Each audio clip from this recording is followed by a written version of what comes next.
Wow, that was hilarious. Wait, hold on.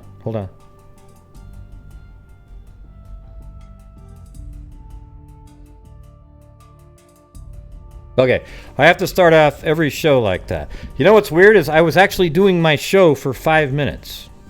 I was literally just doing all the stuff that I wanted to talk about, and I when I hit the start streaming button, I didn't click it hard enough or something, but it didn't do it. So I was sitting there running my show, and then I was looking at your comments. Some of them were like, it sounded like I was on the air. Audra was like, come on, Gray. I thought she was saying, yes, all right. Okay, but in reality, she was saying, Gray, where the hell are you? It's 9:07 for Christ's sake. Gray, how dare you use the Lord's name in vain? All right. Yeah, I just got back from my brother in the hospital. He's out of the ICU at least. He's in a regular room, albeit in the cancer center, but he's got a feeding tube and a breathing tube on. It's just really for precautionary reasons. It's not like he's healthy other than the problem he's having in his mouth, and that's about it. So anyways, at least I got him to laugh a couple times and then roll his eyes a few times at my comments, which is not unusual whatsoever. All right. Yeah, but I mean, I'm kind of optimistic. I think the treatments will be starting soon. I would say within 4 or 5 days, and that's what we want to. We want to just get going. All right. But what's weird is I rushed home. I got home, and I was here. And I did 5 minutes of show. I wasn't even late. I literally got on just right at 9, and then I looked down, and it said streaming wasn't even working. It was crazy. So what I was telling you was after the last show was over, a person named Bald Man Talk, he's chats in here. He sent me an email, and he said, hey, and by the way, this right here, I already went through on the pre-show, whatever the hell that was a minute ago, and I was wondering why nobody was saying anything. But he said, hey, I think I can see the killer's car, the Barbarian. Louis D. Coleman, the Barbarian, right? You could see his car on Google Earth. And by the way, that was a little bit of apple shot out of my mouth. I just ate that just before I came on because I didn't want to hear the Gray, go eat an apple.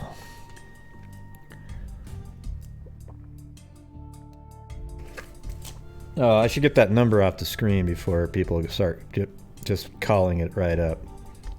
Oh, by the way, one of the viewers said, hey, Gray, I'm not sure if you're aware, but we can't see the whole computer behind you, the new one that you got. I don't think you're aware. And I go, well, yeah, I am. I set it up that way. But for those of you who really want to see the full thing there it is, right? That's actually a live camera on the computer used as the backdrop behind my blue screen or green screen, whatever the hell you want to call it. All right? But forget it. I'm going to go back to this one. This one at least has the blue action camera on it. Yeah.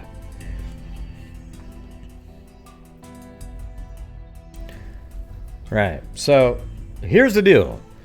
Is Bald Man Talk, he sent me an email and he said, Gray, I think you can see the killer's car on Street View. And I was like, oh, God, let me go check. And I found it. And then he sent me an email saying, oh, okay, it was at the 32-minute mark in your last video.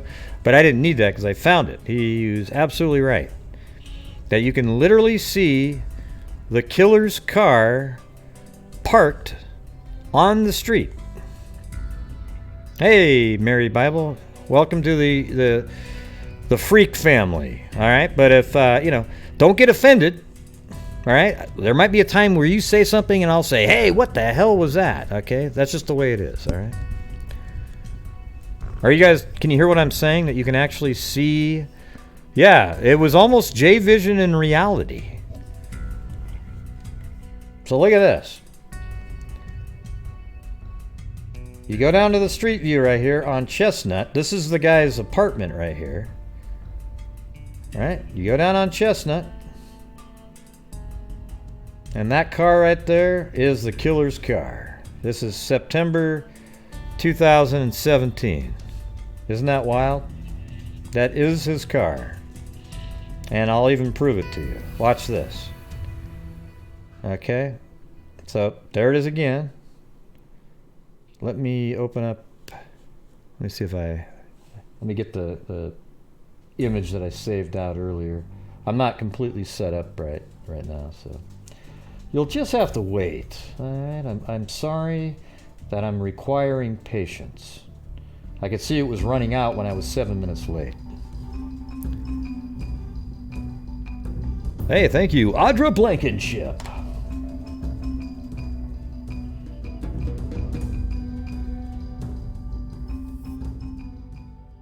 Can't see. Oh, you can't see. Sorry about that. Hey, thanks. That's what I try to do sometimes, is get a little donation to get so you can see. All right, hold on. Jesus. Oh, boy. Okay, I'm going to go back out just to sort of give you the dramatic entrance into this. All right, here we go. There we go. All right. You know, $5 would have got me to show it a little bit quicker, though, Audra. All right, so look at this. You go down to Street View, and here it is. That's the car right there. That's literally the vehicle, and that's the car the killer was driving right there. And this is, I mean, it's pretty amazing. It's absolutely it. And let me show you.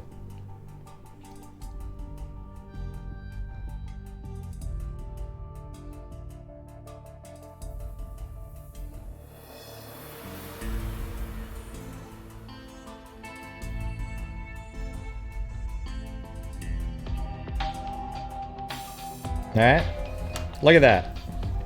Boom chakalaka. Thank you, Slim Dog. Look at it. Exactly the same. That is the vehicle. Milk bone money for Blue. Now, if it's not his car, it's somebody miraculously bought the exact same color, the exact same model, and parked it right outside his apartment complex just a year and a half ago. The odds of that are, again, 1 in a million, all right?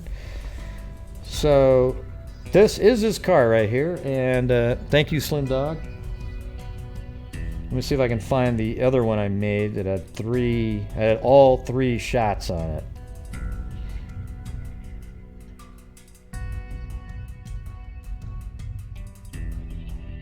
Let me turn down the music a little bit.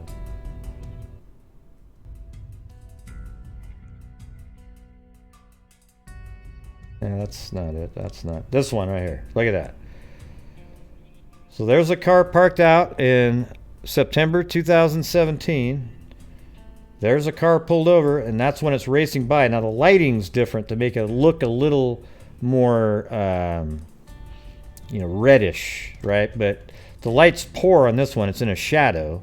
This one's more out, and this one actually matches a little bit more of this. You can see the light shape, though, right there. Just like that. I mean, that's it. It's incredible. That's amazing. I just found that, it's weird. It's weird to look at an image and go and say to yourself, right there, look at the difference here. Like all these buildings weren't even there yet. As a matter of fact, the building, the science building that we were looking at, it's not even here whenever this image was taken. Look what happens on, let me go to, shit, hold on.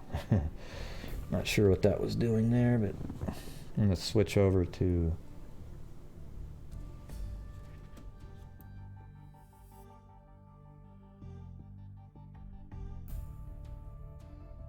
all right, what's that? Okay, this is February 2018. Look. These buildings are put there, and this is the building that was there before. But see, these ones have been put in. I'm going to go back in time. Watch. That's 2015. It's just dirt. So I think that's about when the 3D building mode was put in.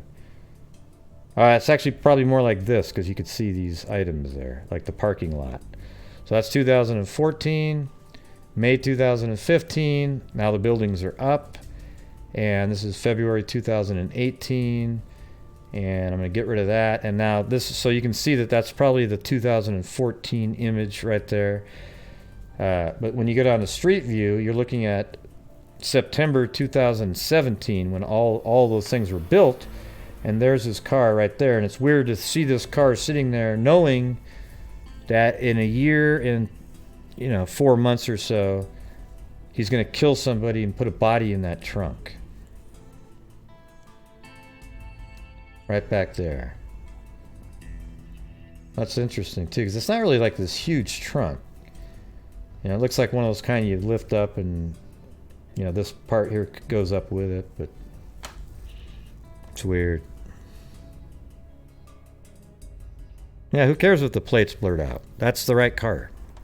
What difference does that make? Yeah, didn't think so.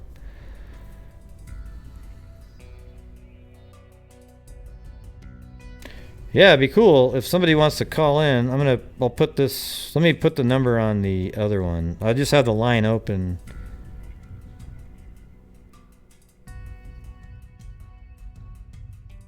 Let me put it on the other screen though.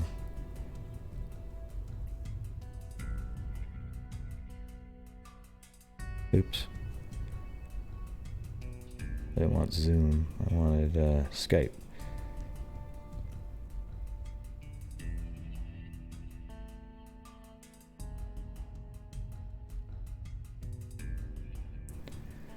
Well, there you go. If you want to call in and you're somehow related to the case or you have something interesting to say about the case, feel free to call in. All right. But make sure it's something we haven't discussed already. Like somebody just put a message on one of my videos saying, "They caught the guy! They caught the guy, everybody!" And I just it actually makes me angry. It's like, what are you talking about? We all know that. Do you just watch like one video and assume there's no following videos? We actually keep going and covering this stuff. It's like, oh, wow. It's amazing. They caught the guy and they found her in the trunk, everybody. Yes, genius, you've just informed us all. We had no clue until you told us 10 hours after we already discussed it. Yeah, there's nothing on the Facebook page. He does have a website that gives kind of a bio about him. I don't remember where that was. If anybody has that, feel free to put it in there and I'll show it on the screen. No, he's an engineer. Yep. I don't know if he was that stupid. I think the only thing is he got caught on a couple surveillance cameras. And that's it. Other than that, there's no way in hell they would have found this guy, right? They just realized, okay, that's the guy on the camera. He probably didn't realize he was being filmed in there. I wonder if he's done this before, though. That's the thing. There's a little bit of research out there that seems like he... Yeah, I'm not talking about LinkedIn. I'm talking about he had his own website.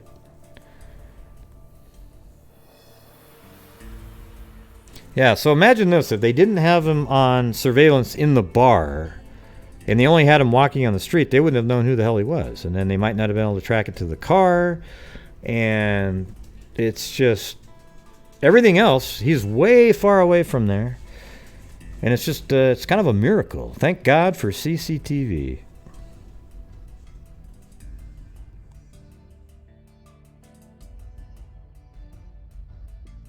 Right. Well, I disagree, Mike. I think he kind of knew what he was doing. The only reason, like his car could have been there. There's millions of cars driving around. He's only busted because he got caught on a camera inside the place talking to her, then walking out, and then they realized he was associated. Other than that, who cares if his car was in the town? There's thousands and thousands of cars. It has nothing to do with, oh, he saw his car on CCTV. That's after the fact, after they were able to identify him. Probably somebody saw him and said, oh yeah, I saw him there. That's so and so. So yeah, I don't agree that he was absolutely moronic. You know, I don't know. A lot of people don't know stuff like that. We're not Europe, right? But I think we should be more like Europe in terms of CCTV. I think they should put cameras all over the place. Yeah. I mean, yeah, I wouldn't say he was a genius or anything. I'm just saying he doesn't seem, you know, he's obviously, what your comment a minute ago was absolutely ludicrous, though. Well, he can't be an engineer because he was too stupid to do, you know, that's bullshit, okay? You know, sometimes engineers aren't watching IDTV to learn all the little tricks. You know, he was a really smart person. Or is, I guess. Okay? Now, I'd like to know if he's killed other people before. That's what I want to know.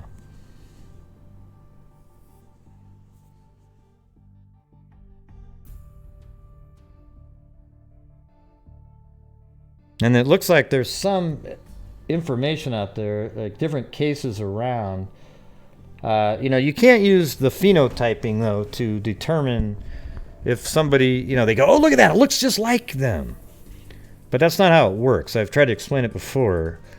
The Paragon Nanolabs phenotyping based off of DNA that comes up with like 4 different markers of hair color, skin color, eye color, and freckle percent, you know, odds or whatever. That doesn't show you what the person looks like. It gives you, okay, you can rule people out. Like, for example, if it says the person's an African American, well, you know, now it's not going to be a white person, right? So now that's about 12% of the population. And let's say all of a sudden it says he has light or blue eyes and is an African American. Well, wow, now you've really can narrow it down a little bit. Yeah, that kind of thing, right? But, you know, if it's a white guy with brown hair and it's just, all it is you can exclude other people. If they have jet black hair, it's probably not going to be them. Well, Gray, they can dye their hair, okay? All right, let's check the roots, everybody.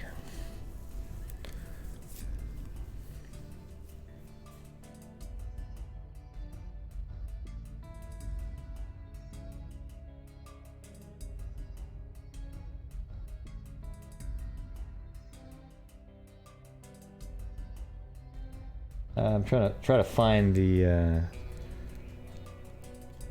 I can't find that one. Somebody sent me. There was an article they sent. Did I send you that one, Ada? Remember the one that had the Parabon in it? Can you put that back out here? I can't seem to find it.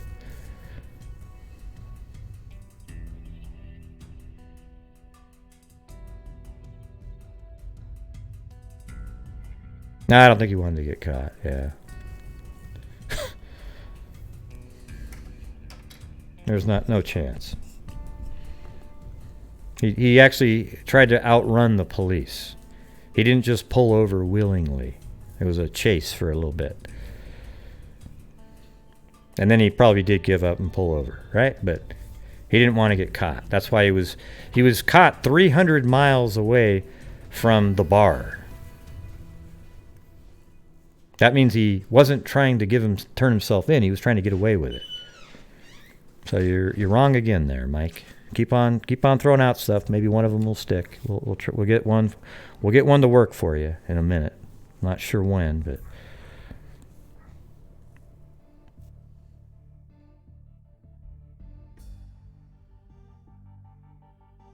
All right. So we got. Let's see. Let me pull this up on here.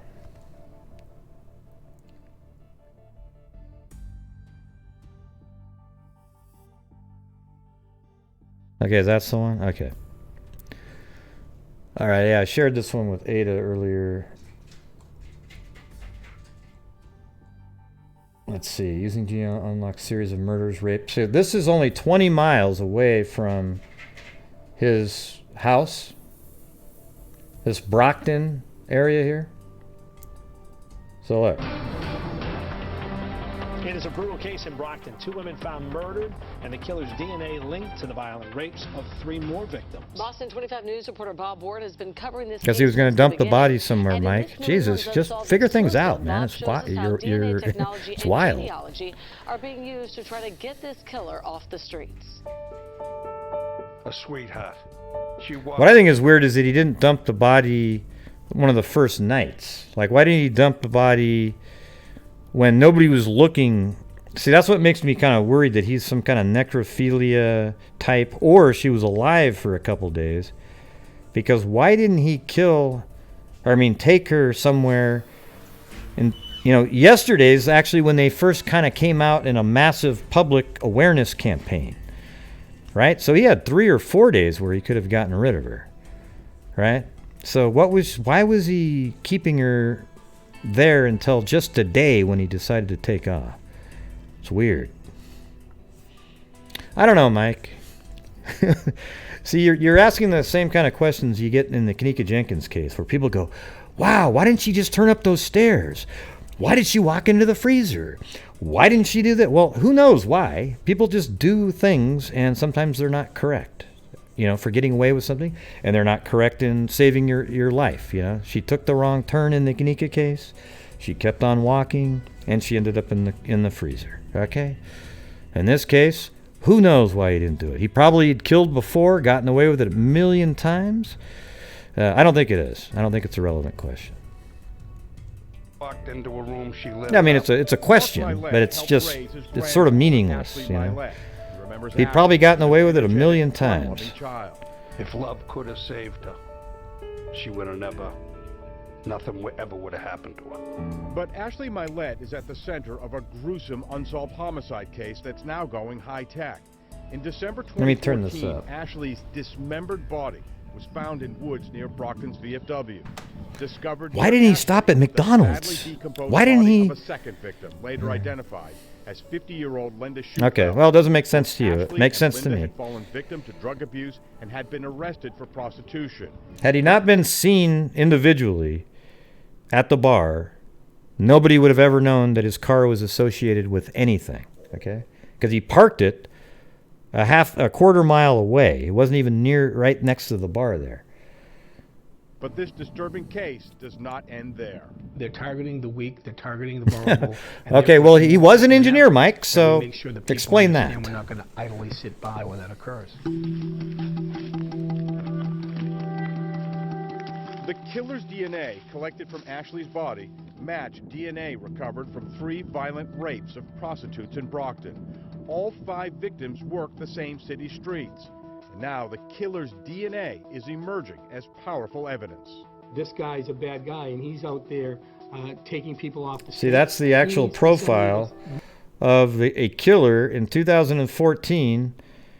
2 women that were raped in Brockton, only 20 miles away. But again, you can't look at the picture and go, wow, that looks like the driver's license picture. Okay, you can't do that. All you can say is he's got, maybe the right color hair, skin tone, the eyes, and freckle number. Something like that. That's it. We take off the street. Virginia-based Parabon Nanolabs already produced a digital composite image of the killer from his... So let's see what it says. It says skin color, 49%, 93.5% confident that he's in this exact color range that you can see right there, okay? Then the eye color is 59% confident, which isn't really that high for eye color, and they have it over here as dark, almost completely black over here. And then hair color is 99.5%, like a dark brown right there, like 71.3% black, I guess. And then 91% chance that he's got a 28.1% freckle chance. It's kind of I see what they're saying. It's hard to word it, though. You see? his own DNA, but investigators are hoping for more. But now you're trying to use the same DNA to give you something else. What are you trying to do? We're trying to get additional information that we can open up new leads. That's what we're looking for. We're hopeful that we're going to be able, by using the genetic genealogy, find somebody who may be related to the individual that committed this offense. Genetic genealogy has turned out to be extraordinarily powerful for law enforcement. Dr. Ellen Graytack of Parabon Nanolabs explains the Brockton suspect's DNA is being compared to DNA in GEDmatch, a public DNA database open to law enforcement.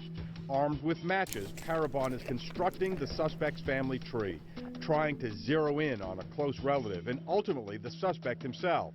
It's a brand new use of DNA technology that's led to the highly publicized arrest of the Golden State Killer in California. In these cases, we're at least able to give the police something new, some new way to look at the results. And so what we're able to do is give them what we think of as concrete recommendations.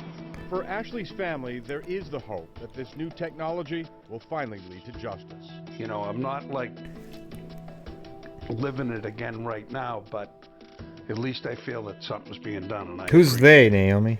If you have any information about this case, you're urged to come. Who's they? When you say they are saying, yes, on Facebook or whatever, sure. Yeah, I saw that earlier. Somebody showed that Parabon site. That's where I got it from. You know, somebody who was on there, and then I looked it up and I was like, oh, that's interesting. Just 20 miles away. Only 4 years ago, you had been 28. And he may have killed before. And it's an African-American person, just 20 miles away, same sort of thing. You know, I don't know, and it's weird too because they're prostitutes, and he liked to hang out in strip joints. So now there's a kind of a, I see how there's a connection there. Yeah. Listen, Mike, let's just move on and try to figure things out. I'm not interested in your, what you're saying. It's not working. So, hey, Naomi, do you want to call in or tell us what you know, or got the number on the screen there?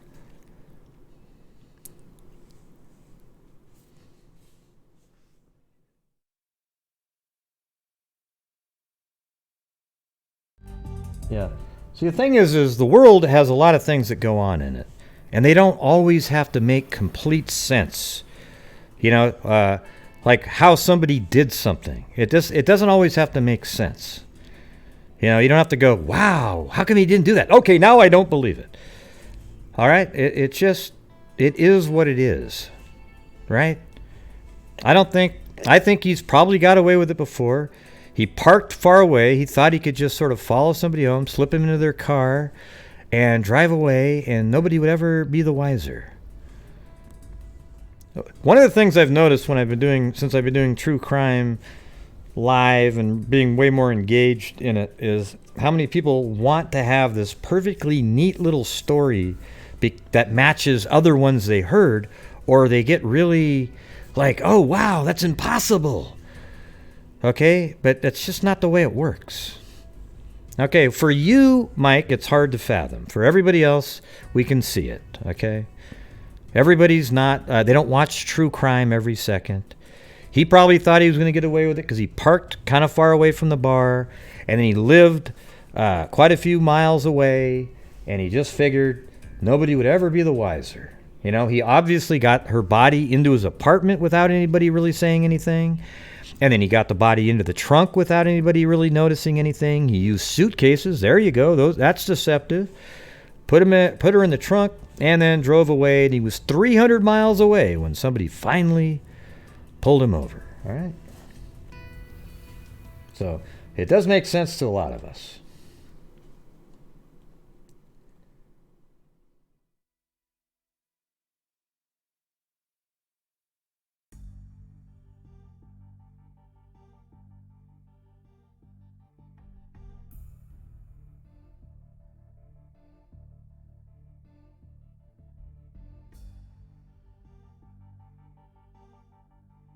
Let's see. Car park. There he is, right there.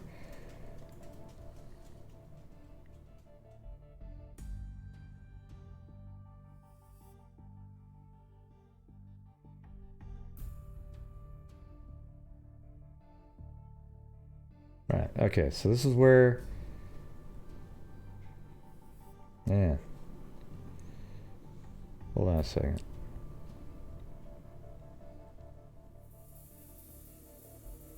Yeah, that's where Club Venue is. Alright. So look how many miles this guy lived.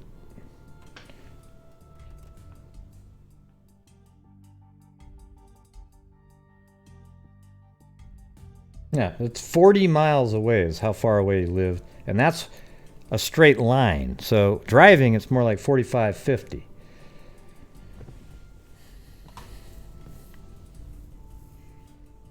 So, you know, he's... Yeah, so there's Club Venue right there. And this is where the car was spotted driving by. So here's where the club was, right there. And he's seen on surveillance walking this direction. So she must have came around the corner like that too, or she was walking just in front of him, like kind of skipping along or whatever, and they only showed him on the surveillance because they didn't want to show her. And then he got her into a vehicle, maybe parked, I don't even know where the car was parked, maybe it was on this street. Got her in the vehicle, and then he's seen on surveillance driving by right here, and they had no idea who he was, or, you know, the driver, the license plate, or anything. And I'd like to know how they actually... I think what happened was those internal surveillance shots is how somebody identified him, because they were able to say, this guy right here is a guy in surveillance, and there were people out there that said, oh yeah, that's so-and-so, he works here.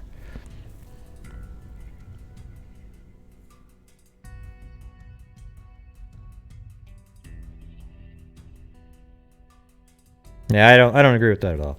I know that you're inclined to believe, Mike, that he wanted to get caught. Okay? But I don't even think it was sloppy. He got pulled over because he was driving away, and somehow they were able to find out who he was. Okay? He was 300 miles away when they caught him. All right? You just want it to be sloppy because it fits what you just can't believe. Right? What do you mean you missed the boom?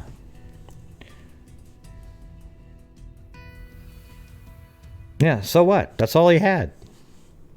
You know? He probably realized, what he did was, he was going to keep the body at his apartment. And then when he realized they were onto him, he saw himself on the news, he was like, I got to get out of here. I got to get out of here. And he drove away. He had no other options, probably. He didn't, you know. I guess he could have went and rented a car, filled in all the boxes for you, Mike. I mean, see, this is what I don't like. I don't like the way you're thinking at all, because what it is you need everything to make complete sense for you, or you can't deal with it. Right? It doesn't need to be the smartest move in the world. You know, Jodi Arias, she planned this thing out perfectly, her murder, but the bullet didn't kill Travis, so he survived the gunshot. Then he got up and he was sort of staggering around, so she had to get a knife, and it destroyed her whole plan. Okay? But she planned it out almost perfectly. You know, the gas cans, changed her hair color, everything. The only thing that didn't work was the gunshot didn't work. And then people go, well, how's that possible? Of course he would. Well, it happened. All right? The gunshot didn't kill him. It shot him right in the head. And that's just the way it is. Sometimes weird shit happens.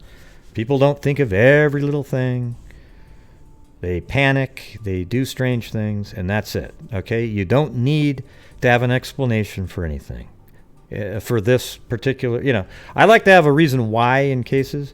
But this isn't the why part. The why is he's a sociopathic killer. Probably a serial killer. Based on he just killed a random person.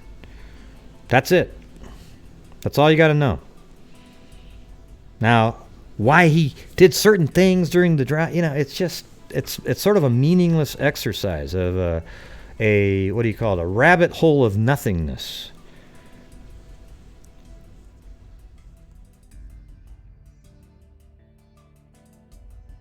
Yeah, I mean, that was the dad's only daughter. You know, he has a son still, but the son thought of her as like a father.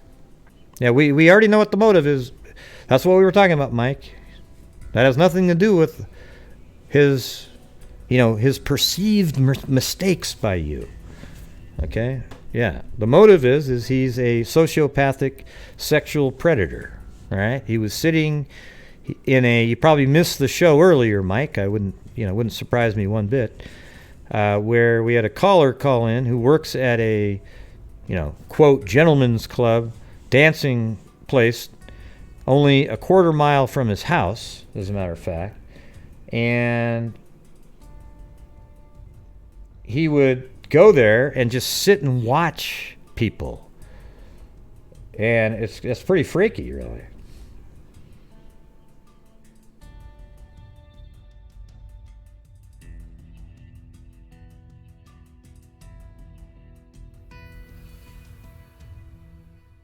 Yeah, I can't remember exactly where it was now. I think I lost the mark that I had on it, but it wasn't far away at all. It was just... Let's see. Actually, let's see. That's where he lived.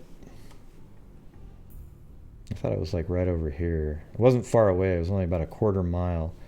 Let me type that in, maybe. Do you remember the name of it? I remember she said it, but Gentlemen's Club in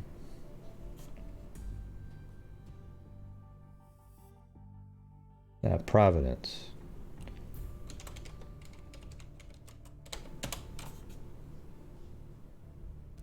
Okay, it's one of these.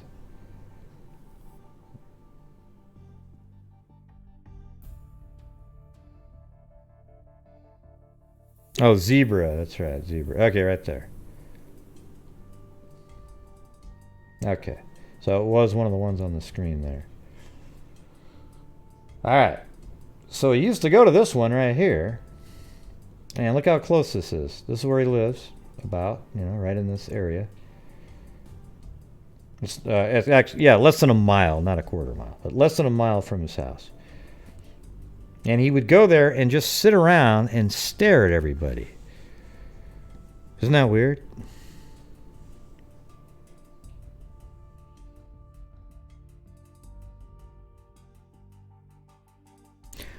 Yeah, I mean, here's how I'll agree with you, Mike, is that he wasn't in this particular instance, he didn't think it through well enough, okay? He might have been, I think he probably did was he sat around, he was a socially awkward person who didn't really know how to act, so he'd sit around in these gentlemen's club and wonder how to get one of these girls, but he never could, so he'd get in there and he'd get sexually frustrated and built up, and then sometimes he'd take off and maybe even just after going to one of these places he'd kill somebody. Okay, that's what I think. And no, I'm not a profiler. I can tell, Gray, because what I would have said... Okay, well, go ahead and say it somewhere else. Now, we don't know if engineers usually travel a lot or not. Yeah. I know engineers that don't go anywhere.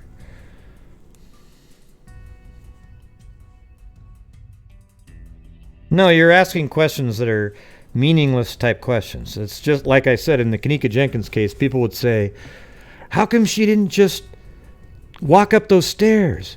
Or how come she, how did she make it up those stairs drunk? And I would say, well, the same way millions of other people make it upstairs drunk. Okay, it gets really frustrating after a while because there's really no way to answer the question, and it doesn't really help anything. It doesn't help anybody move forward or anything like that. Maybe sold you photos. I mean, I think over time you sort of learn stuff, but I don't know if I would have been a great profile or not. But I've always been pretty, intuition about somebody, and I read things, like I can see nonverbal stuff. I don't know what you call that, but perceptive, I guess.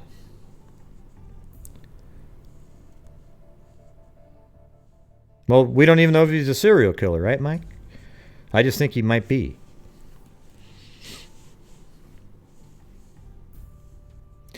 You know, every other serial killer would have been caught with a body in the trunk had they been pulled over while they were driving. You know, the ones that transported with the body in the trunk. They just didn't get, they weren't as unlucky. Or they were luckier than him, is what I'm trying to say. Well, cool.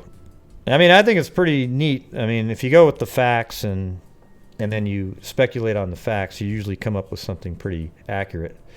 That's sort of the motto of this show. The motto of the show is really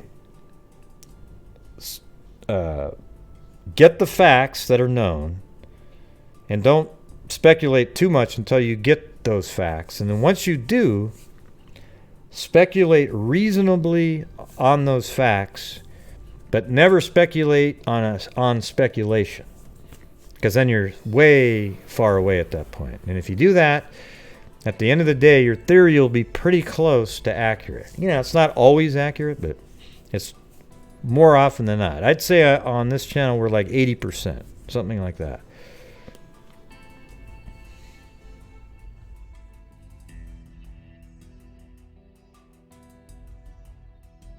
Yeah. Okay, Mike. Well, you'd make a great serial killer, Mike. You know, you should start a school called, Serial Killer 101, and then have progressive classes on how to, what things they should not do, things that you would actually think aren't appropriate for serial killers, and then eventually we'll have these really awesome serial killers. You know, they'll figure out how to cover.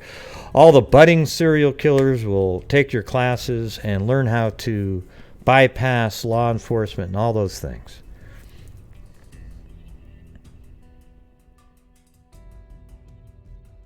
Right, exactly. See, that's what Craftset just said. Hey, did you see that Craftset at the beginning of the show? That his car is actually on Street View on Google Earth. That's pretty crazy. That was told to me by...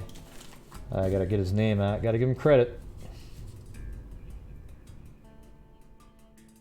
Bald Man Talk. He sent me an email, and I found it right after he told me. I went there and I went, "Oh God, look at that." Yeah, that's some crazy shit right there.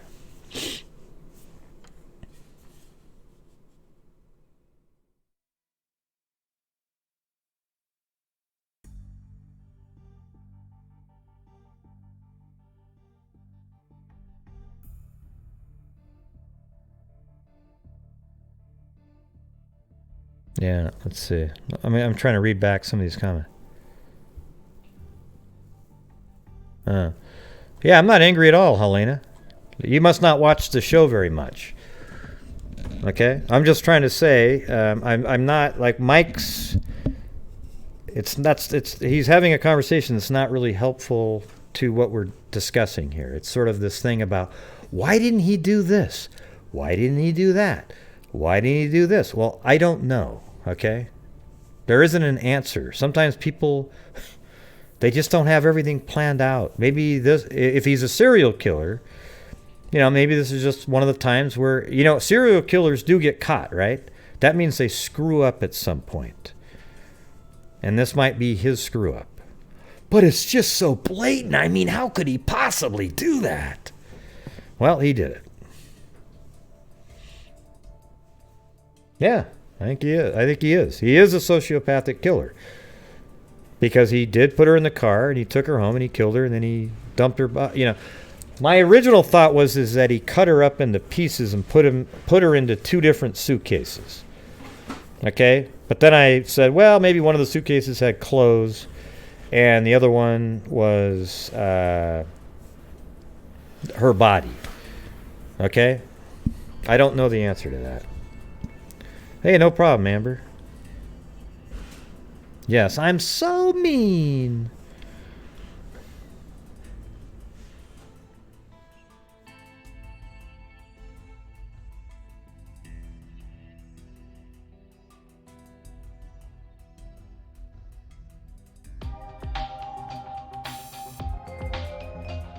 Yeah.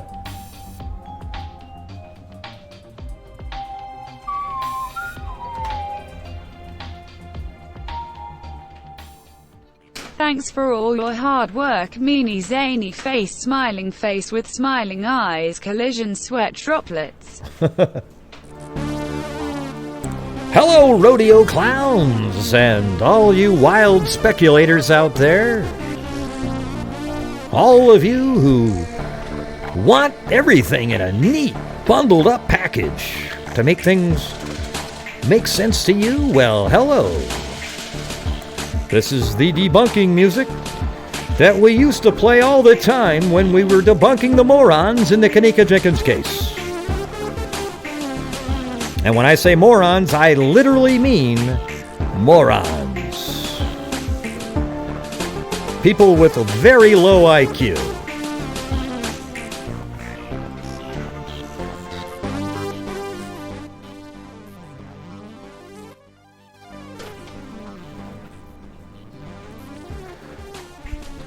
I always love that music. Gotta listen to it every once in a while. You know what I'm saying? You know what I'm talking about? Yeah, look. I see what Mike's trying to say. He wants to have an explanation for why there's a mistake. But what he's not really thinking about is like all the other serial killers that are caught. And I don't even know if this guy's a serial killer. I just think he could be, right? I have no evidence at all. But the thing is they all get caught at some point because they mess up. They make stupid mistakes. I mean, look at the killer of April Tinsley. Okay, he didn't get caught for 40 years, but he made a horrible mistake. Right? I mean, he literally put his sperm in envelopes, plastic baggies even, with notes on bicycles in 2004. Okay, so that's dumb. And that's actually the DNA that was used to identify him using Parabon and the C.C. Moore genealogy research. Okay? So that's actually how he ended up being caught just this last year, 2018. But God, what an idiot. Why would he do that? Oh, why would he do that? All he had to do was not put that in the envelopes. See? That's what I'm trying to tell you.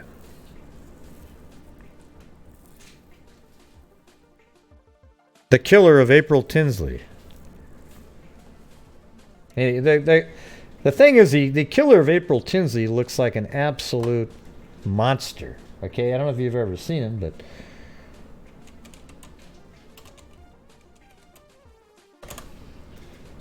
yeah, his name is John D. Miller. Why would he have a name like that? John D. Miller. God, it's so recognizable. He should have changed it to, like, John Zingalaplakla. And then nobody would have ever recognized him.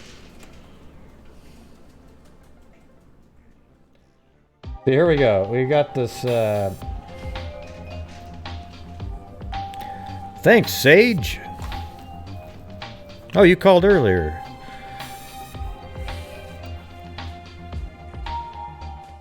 There he is. That's the killer of April Tinsley right there, John D. Miller. He killed this little girl here when she was 8 years old, and he's an absolute barbarian. I've made videos on this one, went through the whole thing, and he did it. He killed her in 1988. You know what? I'll do a quick synopsis for it because I know that a lot of you don't even know this case at all, and because a lot of you do because you've been watching the channel for a long time, but it's interesting regardless. All right, right there, April Tinsley. I'll turn on all the little pins for it. Shoot over there. Okay, so we got it all set up now.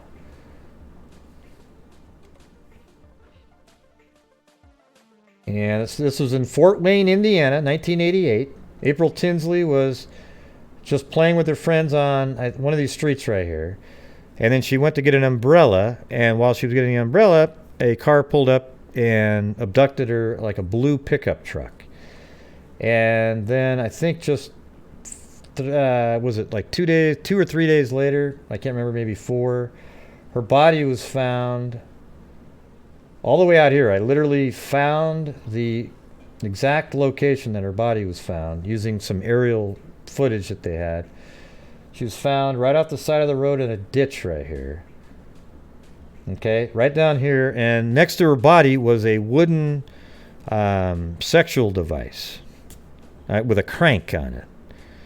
And April only had one of her shoes could be found with her body, right? And one of the ways I was able to find this, which I thought was pretty cool, was I was looking at aerial views, and there was a tree on a driveway over here, and I was like, God, that doesn't make any sense. I can't find it because there was a tree in the middle of a split driveway here.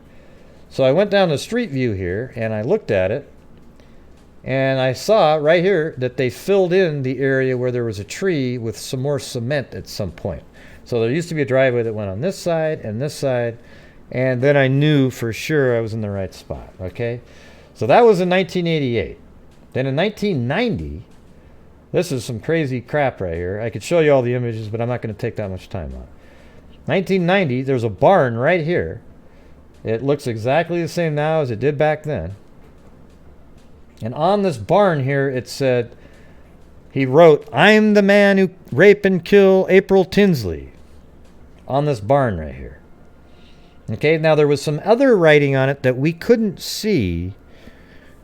Okay, and it turns out that it literally said on there, and we always wondered, how were they able to tie what was written here to the actual killer? And because there was another little note that said, "Have you found the other shoe?"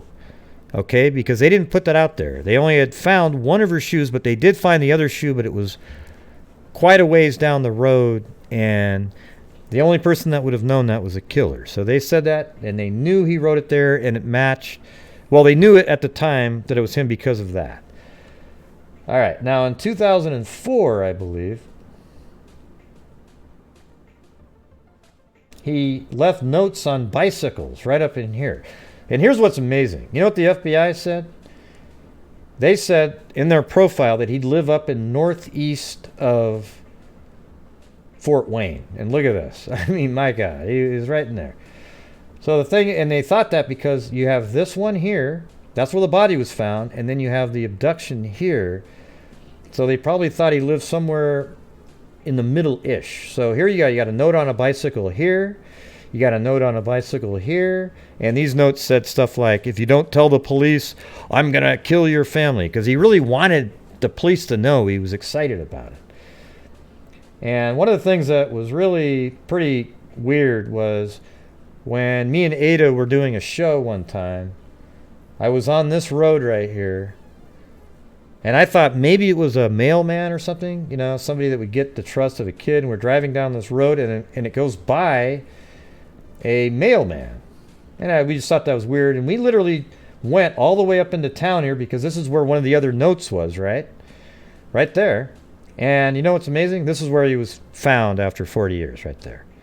Like literally, I mean, we were right here looking around, trying to see what's going on, and he was found right here, and he worked right there, and everything else fit the profile too. He lived right next to a school, so he could see the kids. And when they arrested him, I guess they went there and they said, "You know why we're here?" And he said, "April Tinsley." Right? So he was arrested. There you go. That's that case in a nutshell. And they used Parabon Nanolabs for that one as well.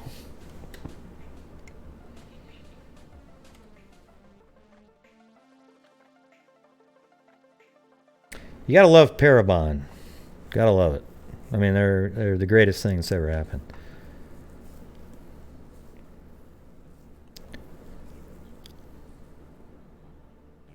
Yeah, this guy wasn't framed. Listen, we already know by Sage that he used to hang out at the Gentlemen's Club. And he would just stare and watch people. Okay? He is not normal. He didn't talk very much. He was sort of this strange... Here's what I think. I think he was an introverted person. Well, you're wrong, Mike. You're wrong. Yeah, he definitely went out that night as a predator. Yeah. No doubt about it. Mike's almost like a troll, it seems like. He just wants everybody, it's like, oh, yeah. Yeah, I just don't think it was premeditated because there's too many. Look, he got her to his house without anybody knowing anything. The only reason he got caught was because he was on a couple surveillance shots. That's it. It's weird. You just keep blabbing away. We switched over to April Tinsley for a minute, and I look up, and every comment is you trying to throw out some new little line on the other case. It's kind of weird. A little strange there.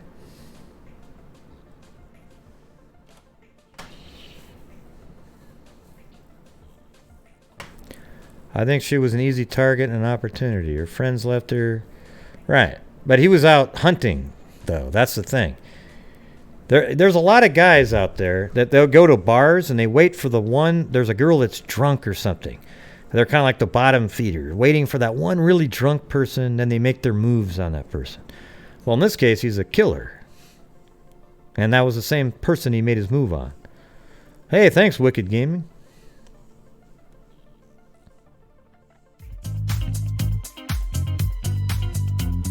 I don't know what Valerie Reyes. I think you were right about Coleman. Check out Valerie Reyes from a couple weeks ago. Love ya. S-O-O-O-O-O-O mean and everything. You mean Dog face alien 2 hearts winking face blowing a kiss. So when you say Valerie Reyes, that's the girl in the suitcase, right?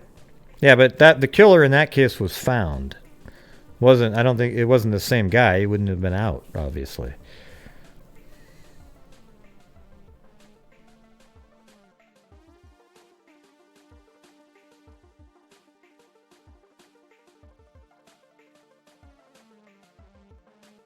I don't think that's weird at all. We don't need to block that comment. That's not a... I don't know how to hide it, though.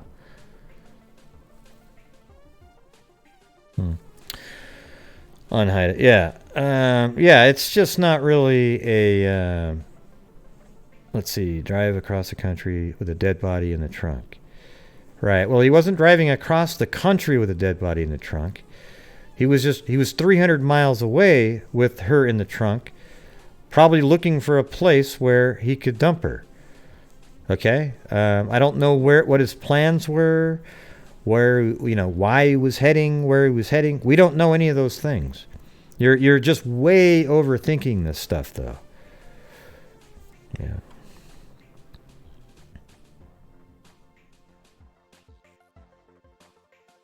Yeah.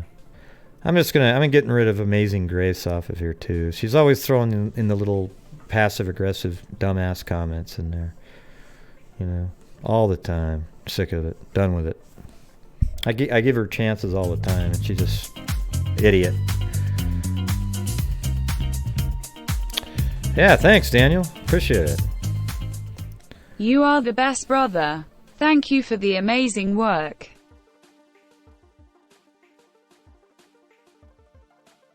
Yeah. Yeah, I mean, I don't mind if somebody's arguing with me, I don't think we need to block Mike for his last comment.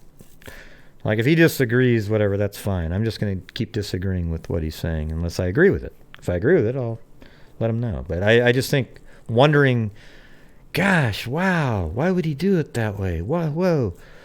Maybe he's a budding serial killer, and this was his first. He finally went out and did what he always wanted to do. Okay? Maybe that's what it is, and he just didn't have it all planned out absolutely perfectly. Okay?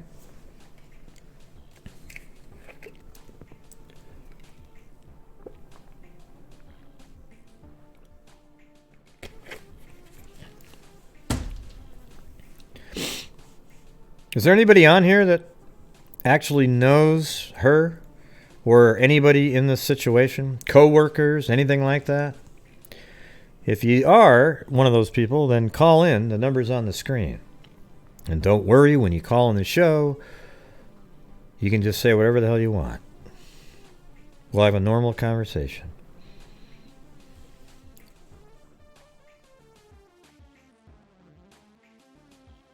Yeah. I mean, it's weird because profilers, they actually understand them, but they don't empathize with them. They just see the motivation. Like, I think everybody can kind of picture, you know, well, it's hard. Yeah, here's the thing. I mean, I don't know. You can kind of picture, someone being really, like, sexually frustrated or something, and he's like, maybe he's angry because he's awkward. You remember what's his face? What's his name? Elliot Rodger. Remember that guy? You know, he's just weird, and he got really frustrated, and then one day he killed all of his roommates, and he went out and started shooting people on the street. And then he got blown away, thankfully.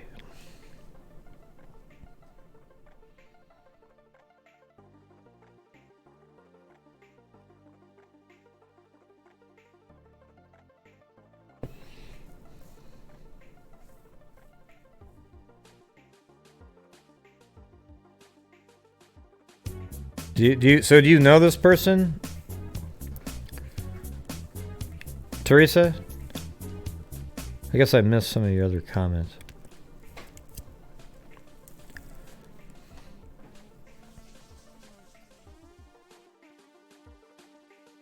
Yeah, that was weird stuff, wasn't it? Elliot Rodgers' YouTube. Oh, man. Very strange guy. He was another one of those socially awkward types. I think he might have had Asperger's or something like that. No, I'm not saying everybody with Asperger's kills. I'm saying that there's a lack of empathy and things like that.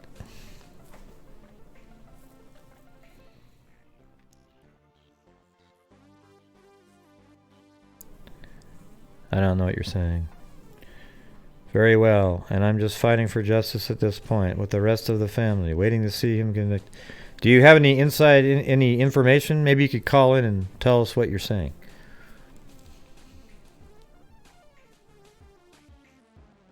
Or, what's going on, that kind of thing.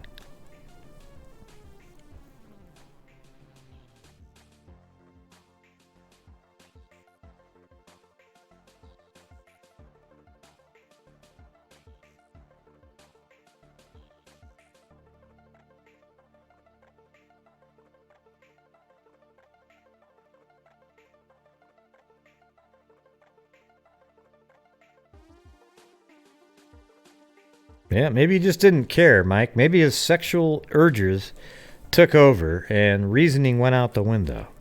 He just couldn't wait to get her up to his apartment to do what he wanted to do. They say that there's surveillance of him carrying her. Now, does that mean he literally carried her, or like he had his arm around her and was helping her in? I mean, it was a 40-mile drive from the bar to his house. Maybe even 45, 50.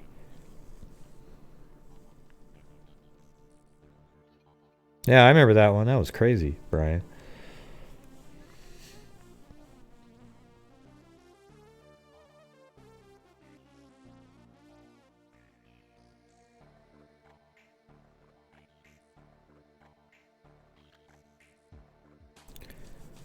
Well, you calling in, Teresa, or?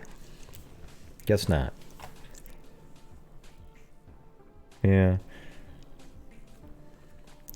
So what? People are going to make this into a conspiracy now. Oh, it's a false flag. He was paid by some organization to promote taser purchases. I mean, who the hell knows? I just...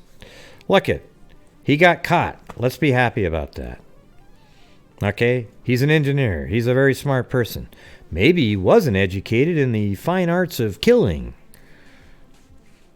Why not? He just wanted to have her to himself. She was there for days. Mike, maybe that's where he wanted to take her.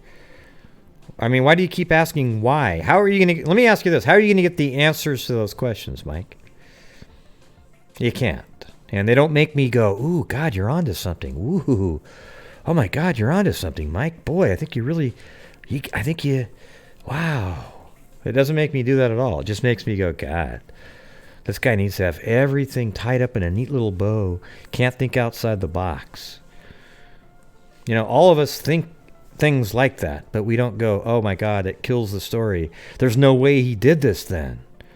None of us do that, except you. Like, you know, I don't need to know the answer to those questions. Like, oh my God, how come he didn't know that there was a camera in his apartment? Oh my God, how come he didn't know that there was a one down the street? Oh God, he couldn't have been an engineer then because, oh boy.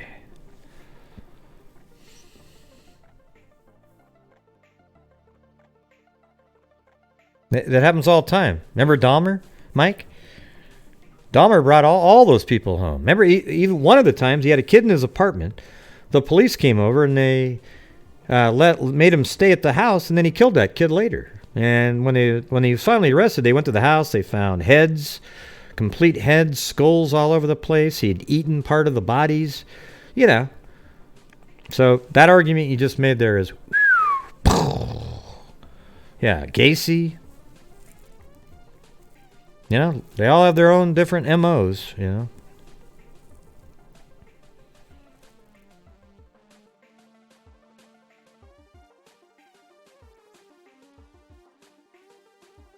Now, you really want to... Well, my theory is that he's a guy that is... There's something, you know, he's a... I don't know if he's a sociopath, but has something there where he literally is trying to figure out how people are. Like, he would go to these gentlemen's clubs and just watch everybody, not just the strippers. He was just trying to figure out, like, how to be, right? And then he goes out and he's so socially awkward that he can't really get a, you know, he's having a hard time with having a girlfriend or anything like that. I'd like to see what his history is on that. And then he goes out and he's just hunting. You know, so when you say he wasn't premeditated, you know, like he planned to attack her, no. But I think he was out that night to find whatever he could find. He probably was always hunting, waiting for the right opportunity. Some nights he would have his drink and then just go home because there was never the great opportunity. Then this night he could see that there was a woman that was drunk, and he saw that her friends had gone a separate direction and she was alone. Then he followed her, maybe even, you know, kind of walked just behind her, and then he goes, hey, you know what, let me give you a ride home. She's really drunk. She probably said, sure. She didn't have any shoes on. It's a winter. The other friend had the shoes. She gets in the car with him, and then he drives all the way back home. By the time he gets home, maybe she's a little bit even more drunk, and he carries her, you know, like helps her into his apartment, and then he does what he does with her, and I don't know if he kept her alive, maybe duct taped her, whatever, and then he killed her. And then he put her in a suitcase, and once he probably saw that he was on the news, or maybe not, you know, maybe he wasn't, you know, I would think he would. I mean, an engineer is going to be on the computers doing stuff, so he probably saw that his face was out there in his car. And who knows what his route was. He might have taken a sort of a wide angle route around where he had come from. Let's see. Hold on a second. How would this have worked? So this is the club there. Okay, yeah. So he'd already driven south, right? So she went missing over here, and he lives over here. So at this point, he's probably feeling pretty safe that they don't have a clue where he lives, right? Because this is where she was abducted from, way up here.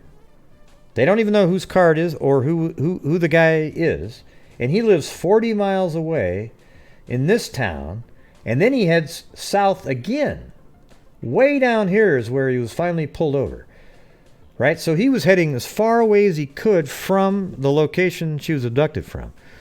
So, you know, he loads up the car and he's thinking, okay, they know who I am, but I don't have to drive through that area again. And they don't have a clue where I am, so they're probably not checking the freeways or anything around here. I'm 40 miles away. They don't even know what kind of car I have. Right? So he gets in the... But somebody must have recognized him from inside the bar surveillance and knew who he was. Then they were able to track down who he was, where he lived, and then they found surveillance footage from there and then realized, okay, you know, he just left or whatever. Then they tracked him down on the freeway. All right? To me, it makes total sense. And I don't even think it's stupid. I think he knew, and he drove the opposite direction. It's not like he went driving towards where he went missing from. Right? And so he had her in a suitcase, and he was going to drive somewhere far away and dump her body. That's my theory. I think it makes sense.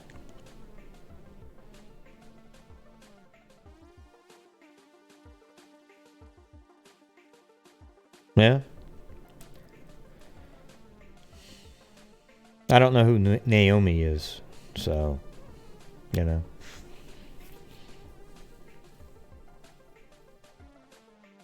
I think it makes sense to me. He drove south 40 miles from where she was abducted from. Nobody had a clue where he was. Then when he saw that they were onto him, he goes, okay, they're still 40 miles away. They're going to be looking around in that area. So he probably felt pretty safe, puts her in the car and drives away, and then he was probably shocked when they started pulling him over. Since he was so far away originally, and he was actually pulled over 300 miles away from his house.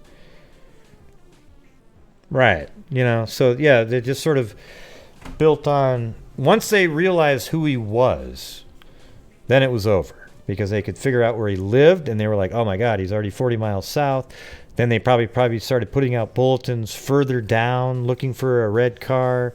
And then Mike would say, well, then why would he still use the red car? Well, that's what he had. He thought he was safe. He miscalculated.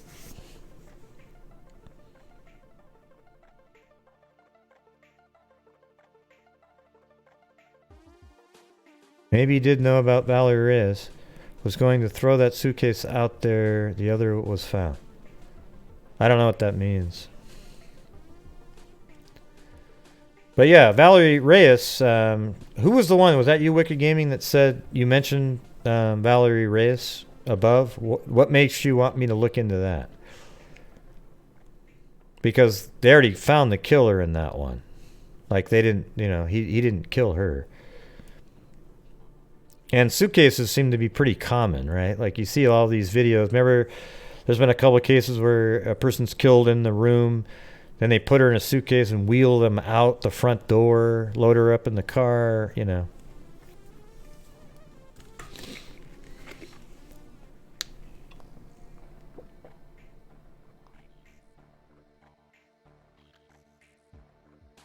I don't think it makes him moronic. I think it just means he made a mistake.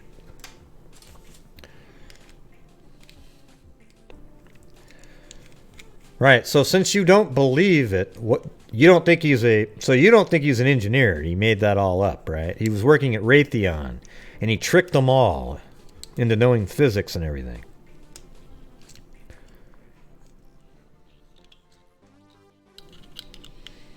I think he had plenty of common sense. Ada. I think he just got caught. Like he literally 40 miles south, and then he headed south with the body. Once he realized that people, his face was out there the day before, so he probably thought overnight, gosh, I better get up early in the morning and take her somewhere. And he started driving, and he was 300 miles away, and somehow they had already figured out who he was, and then they found him. He didn't think anybody, he still had thought, because the night before, like last night when we did the show, he wasn't even known yet. Like nobody knew who he was, or the license plate, or the make and model, or anything like that of the car. I mean, I think there might have been a make and model, but I don't know if it was right, though. I heard it, though. Oh, that's right, Robert. There you go. Yes, it's all fake. It's a big false flag, right?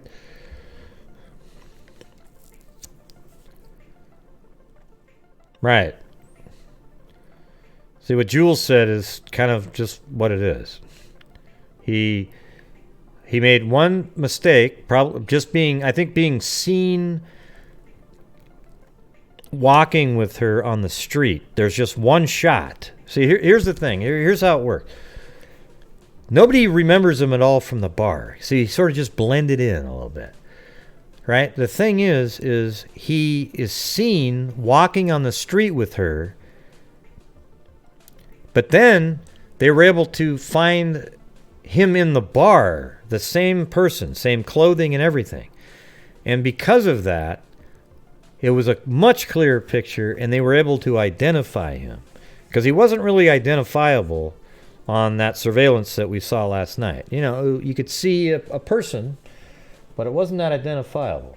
So let's look at some of that again.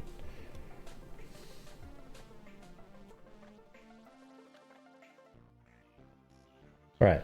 So these are shots from inside, and this is right around the time she went missing. So you can see right here, it's 2:24, 2:19, and then 02. So it was 2 something in the morning. So right there, hell, she's probably even looking at her, waiting for her to, see what she's going to be doing. Okay? But right here, it almost looks like he's outside at this point. See the guy with the jacket? Although you wouldn't have a drink, but man, this guy looks like really bundled up. So you got that one. And I don't really have the footage sitting right here, but when you see the shot of, actually I think it's in this right here. Let's see if I can, right there.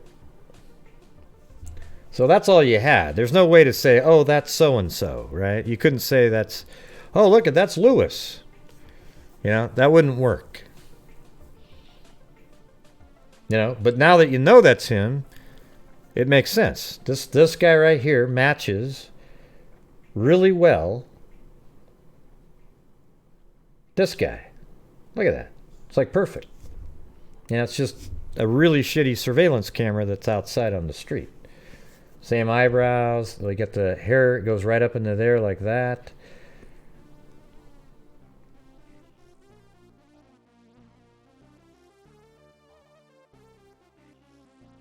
See, goes up in there, eyebrows, boom. And sometimes even the aspect ratio on, like sometimes people will take surveillance footage, change the aspect ratio, and it makes people look thinner or fatter and all kinds of different things like that.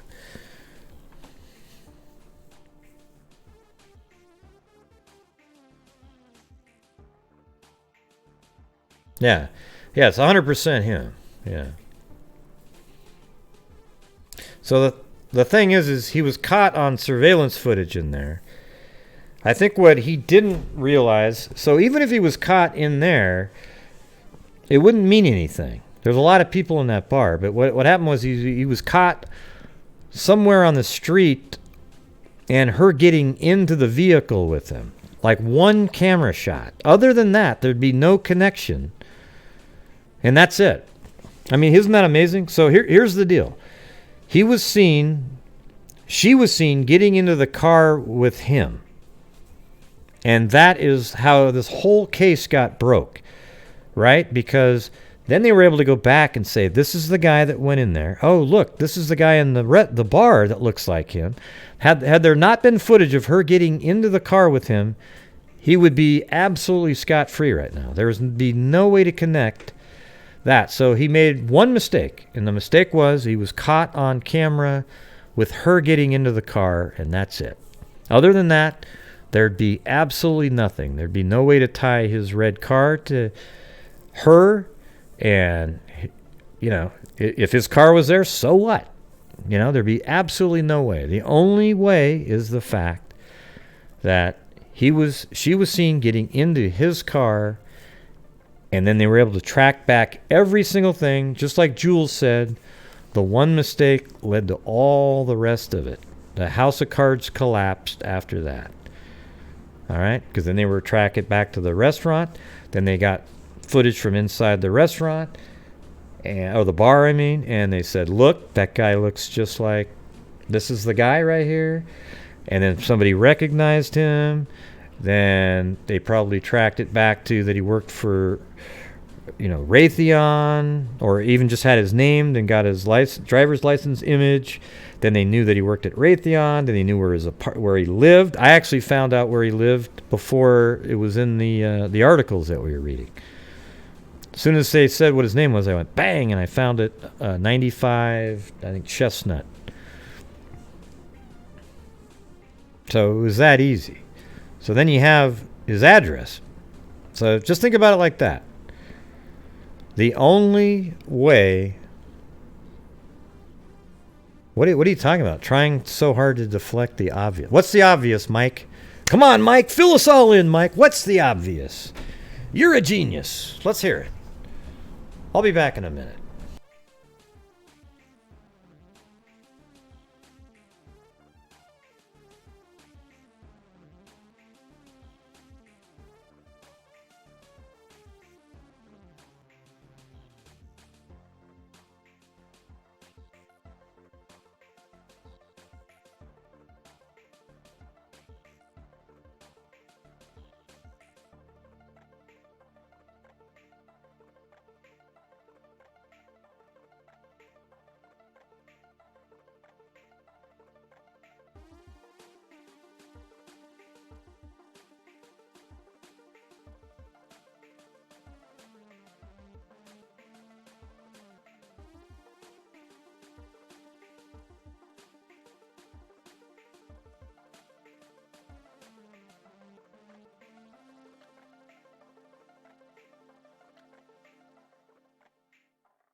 Thanks, Tiger One. Clemson beat the bleep out of Balmer, grinning face with big eyes. Clemson beat the... Oh, really? All right. All right. I don't know anything about that. Must be a basketball team. I'm an NBA guy, but... Hey, if you want to send me $2 to let everybody know that, sweet. So where's Mike's genius reply? I can't see it yet. Oh, okay. The obvious is there's no way a man with his type of intelligence would commit such a sloppy crime. Yet, hey, Mike, it happened, so you're wrong. Okay, guy? You're wrong, unfortunately.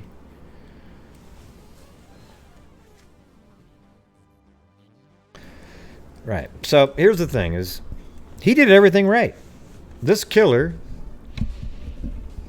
The only mistake he made was that a camera somehow picked her up getting into his car. Other than that, he's home free and nobody would have ever found him. All right, so you're wrong, Mike. Go troll a different channel now. Thank you very much. I don't think so at all, Mike. Yes, something did happen in the apartment, and what that was is that he killed her.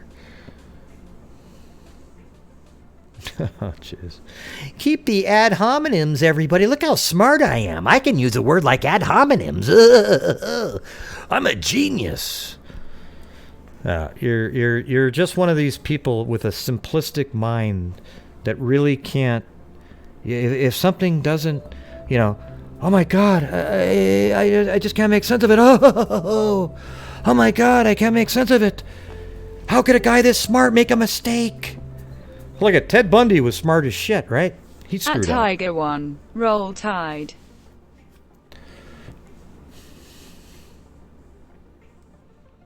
God, can you believe this guy? It's unbelievable. I wish he actually made sense where I would go, you know what? Yeah, these people are smart.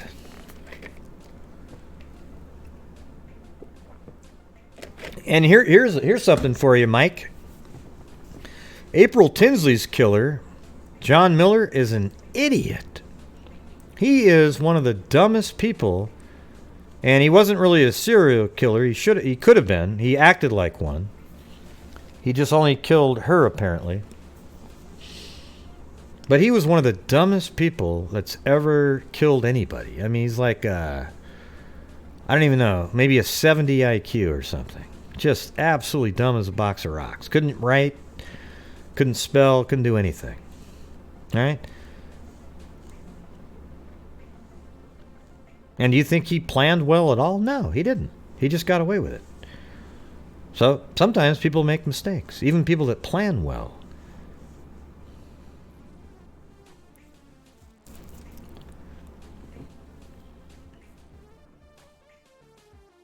Yeah.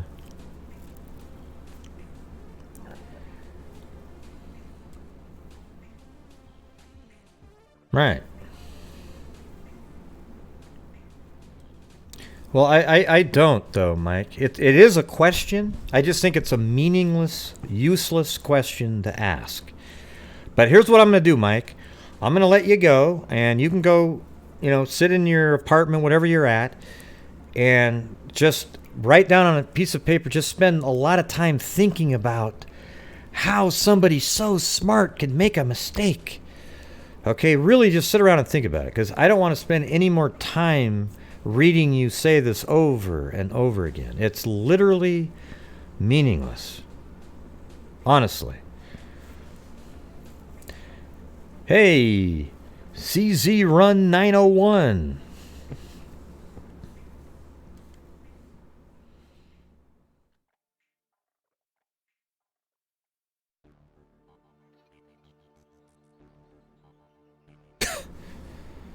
Yeah. Okay, good luck, Mike. Maybe get on another channel and let them know all your concerns.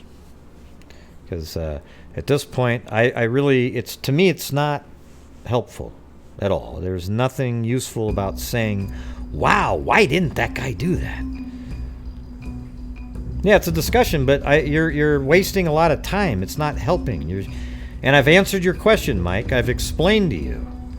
And you keep going over and over and over. Oh, look at this. April may go Tigers, Tiger Face. Oh, look at that. So you got these people battling. Yes, keep battling. Okay, now you go back and you send $6, and then you come back with 10, and then you get me with 20. Yeah, it's a little bit conspiratorial. What he wants to get us to think is, oh, wow, this is a, what do you call it? A psyops, right? It's a psyops operation. It's fake. It's all just part of a government agenda. I will guarantee you that Mike believes Sandy Hook is fake. $100. Guarantee it.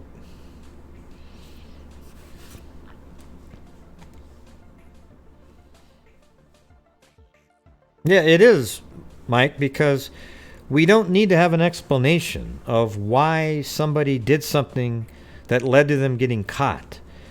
Every single killer that's ever been caught made a mistake at some point. That's a fact. That's how they got caught. Oogla boogla.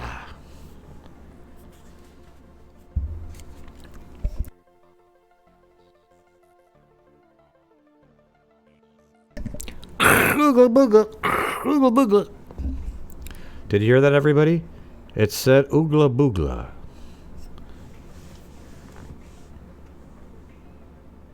No, I'd be phenomenal, Mike. I'd be a great prosecutor.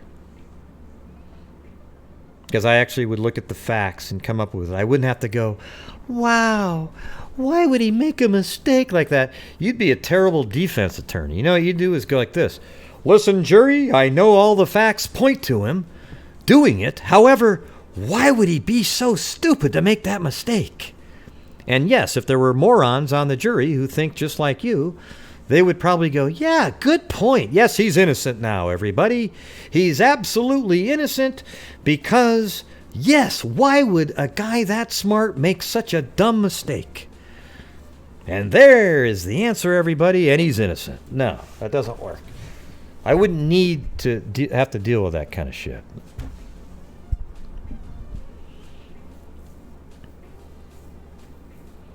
Right, it's not just he's an engineer.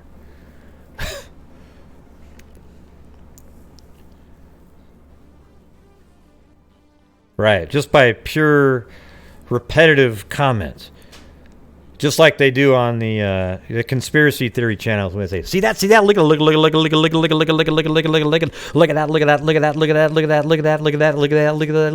that.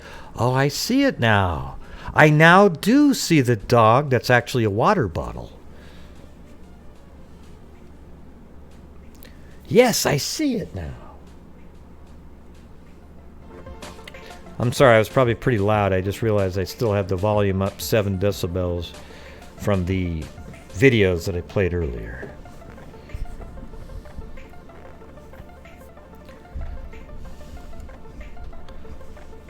Let's see if we can do it again. Look at that, look at that, look at that, look at that, look at that, look at that, look at that, look at that, look at that, look at that, look at that.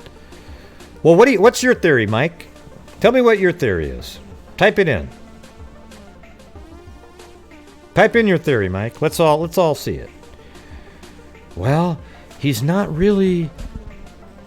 He doesn't really work for Raytheon. He's fake. He's actually a clone that they made to pretend to be that.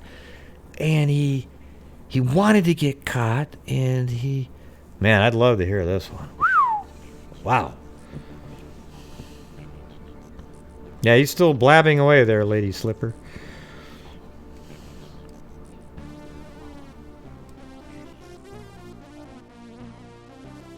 Yeah, I didn't have it in the car for 6 days.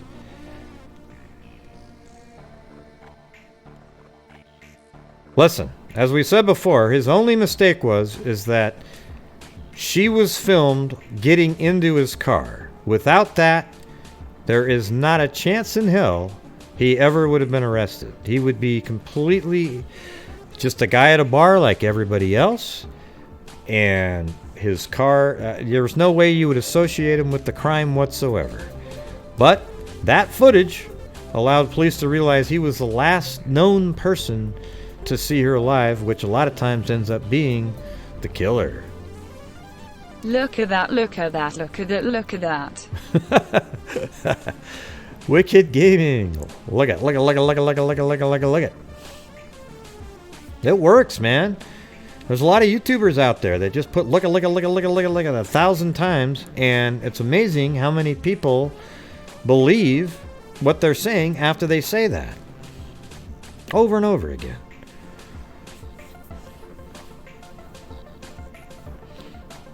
Well, it doesn't look like we're going to get to hear that theory.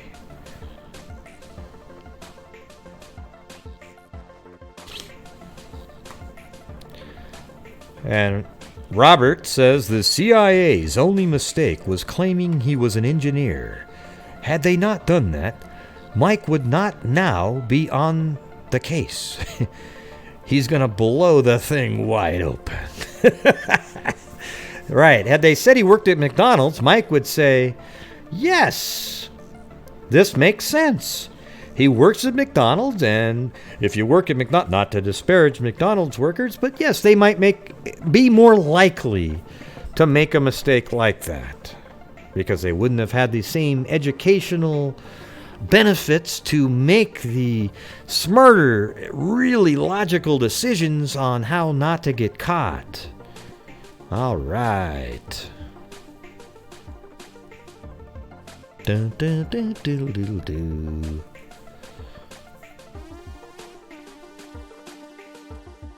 That's it. Only educated yeah, see, that's it. What does one mean? The one. Okay. Mike 1, CIA 0. He's got the scorecard, everybody. Here we go.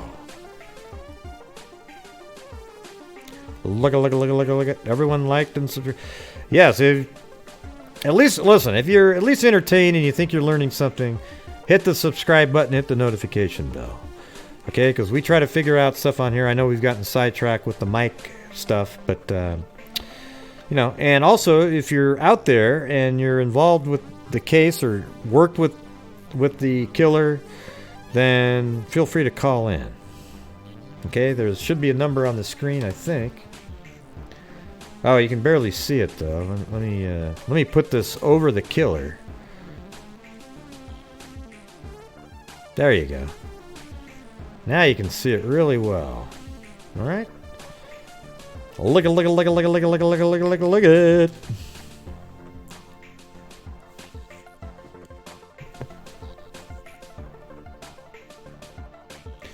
Oh, that's right. And don't forget, I do have another channel. You're gonna for some they're like, "Wow, you're so factual. How come you're doing this?" Because I'm not debunking anybody, but I have a channel called Personal Paranormal Experiences, right? And on that channel, all it is people call in. It's just a call-in show, and they tell those one-off stories that everybody has that you can't explain.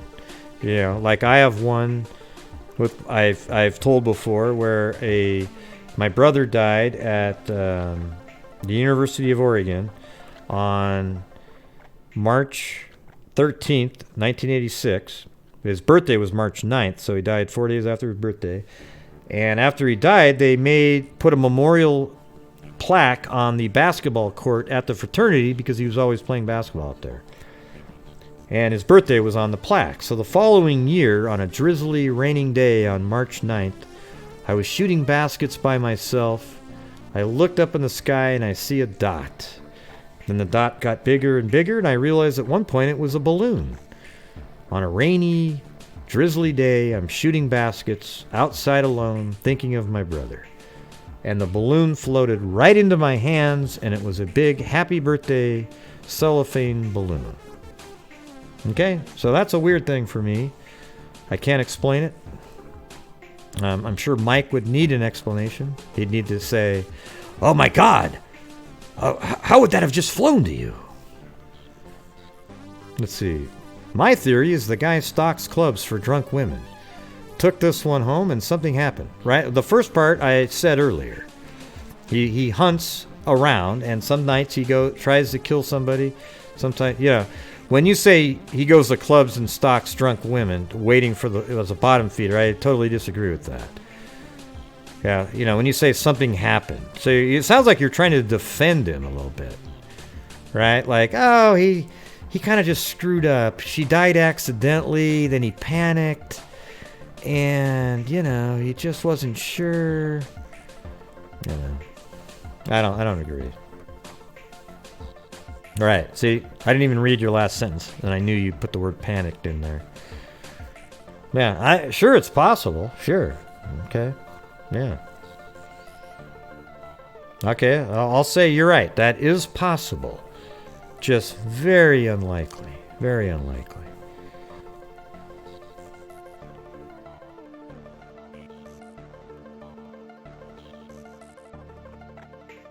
And as a matter of fact, he might even say what you just said. I bet you that since he's a smart,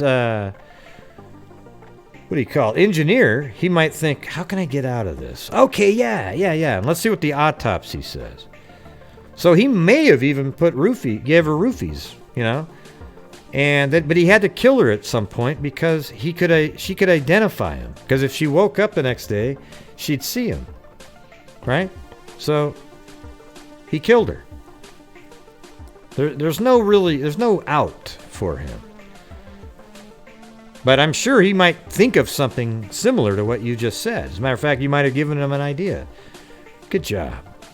He'll probably watch this video in his jail cell and say, "Ah, thank you, Mike." Yeah, it sounds like you're kind of trying to come up with a way out. I know what you're trying to say, Mike. You're trying to say, listen, he's an engineer. How could he screw up so badly? Okay, this explains it. He's walking down the street, because he wasn't planning on killing her. He was just going to be some girl he was going to take home.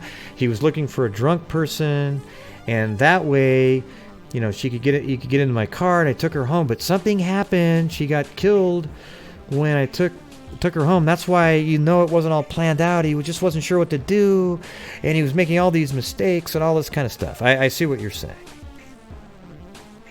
Yeah. And I'm sure that's exactly what he's going to say.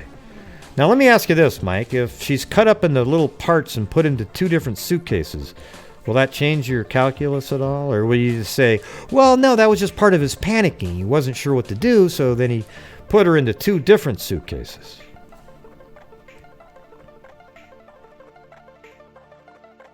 How can you throw what all away? What the hell are you talking about?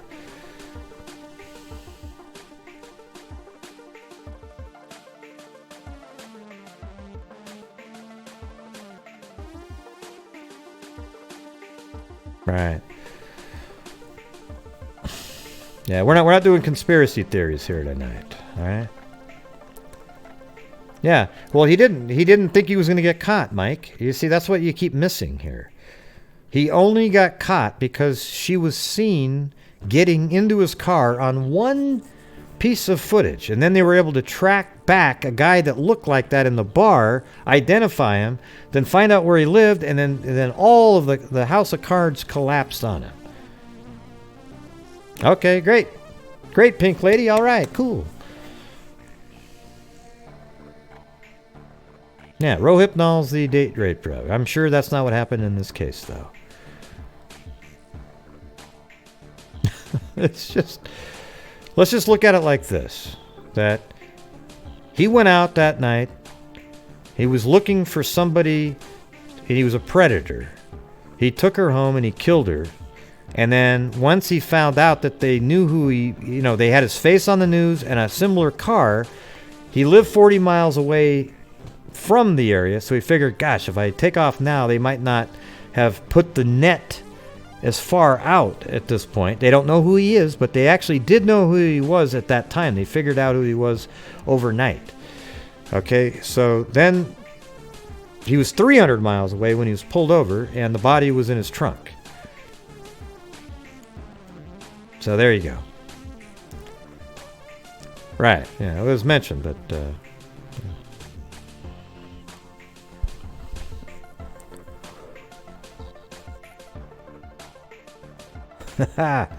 You're so mean.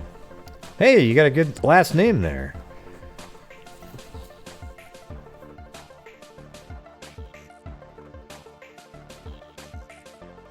Yeah, I heard somebody say that he was carrying her into his... Now, I don't know what that means exactly, because you remember in the Kanika case, they said they carried her outside, but to me that just means that they helped her outside. Like maybe the arm, she was probably really drunk at that point. After you're drunk and you drive for 40 minutes, you're really kind of out of it. Sure, he could have given her a drug. Hell, maybe he slipped her a drug of some kind in the bar, right? And was waiting for her to sort of walk away, and he could, I don't know. Either way, he killed her. That's it. And he's a predator. Hooray! My new name is now Hooray! I don't know who he is. He's just somebody... I see what his theory is. It's... I get it. It's just not really that... It's plausible. It's just not really that probable. Let's put it that way. I think this guy knew what he was doing. He parked the car away from where he was at, tried to get her into the car and drive away. Yeah, we don't know, Mike. I think he may have done it before. I don't know if you missed the first part of the show. We showed a story of two women 20 miles away in 2014 that were killed, raped and killed, and the DNA profile matches his look. Obviously you can't see exactly what he looks like, but it was an African American person with, certain, what's amazing is the profile actually had a little Middle Eastern in there too, and I actually can see that a little bit when you look at him. So I don't know if they've associated him with that or not, but I think they probably have DNA in that. Well, they do have DNA in that case because they came up with the phenotype image, and if they do, I'm sure they'll quickly compare it to him, and man, wouldn't that be amazing if that matched up. And if he's killed before, let me ask you this, Mike. If it's proven that he's killed before, will you change your theory? Probably not, because it seems like you're just going to want to keep, like, what do you call it? Confirmation bias. You know what I mean? Okay. Let's see. Let's see if that works. We'll bring it up and see if you switch it. If it happens.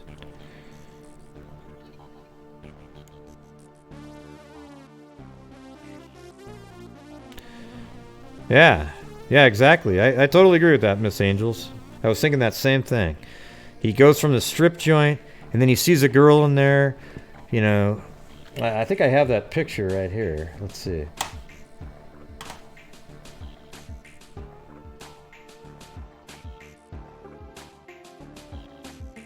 Maybe I don't. I don't have that one.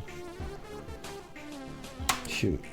I thought I had it, but I only have the two there. I remember the one that you're talking about, though.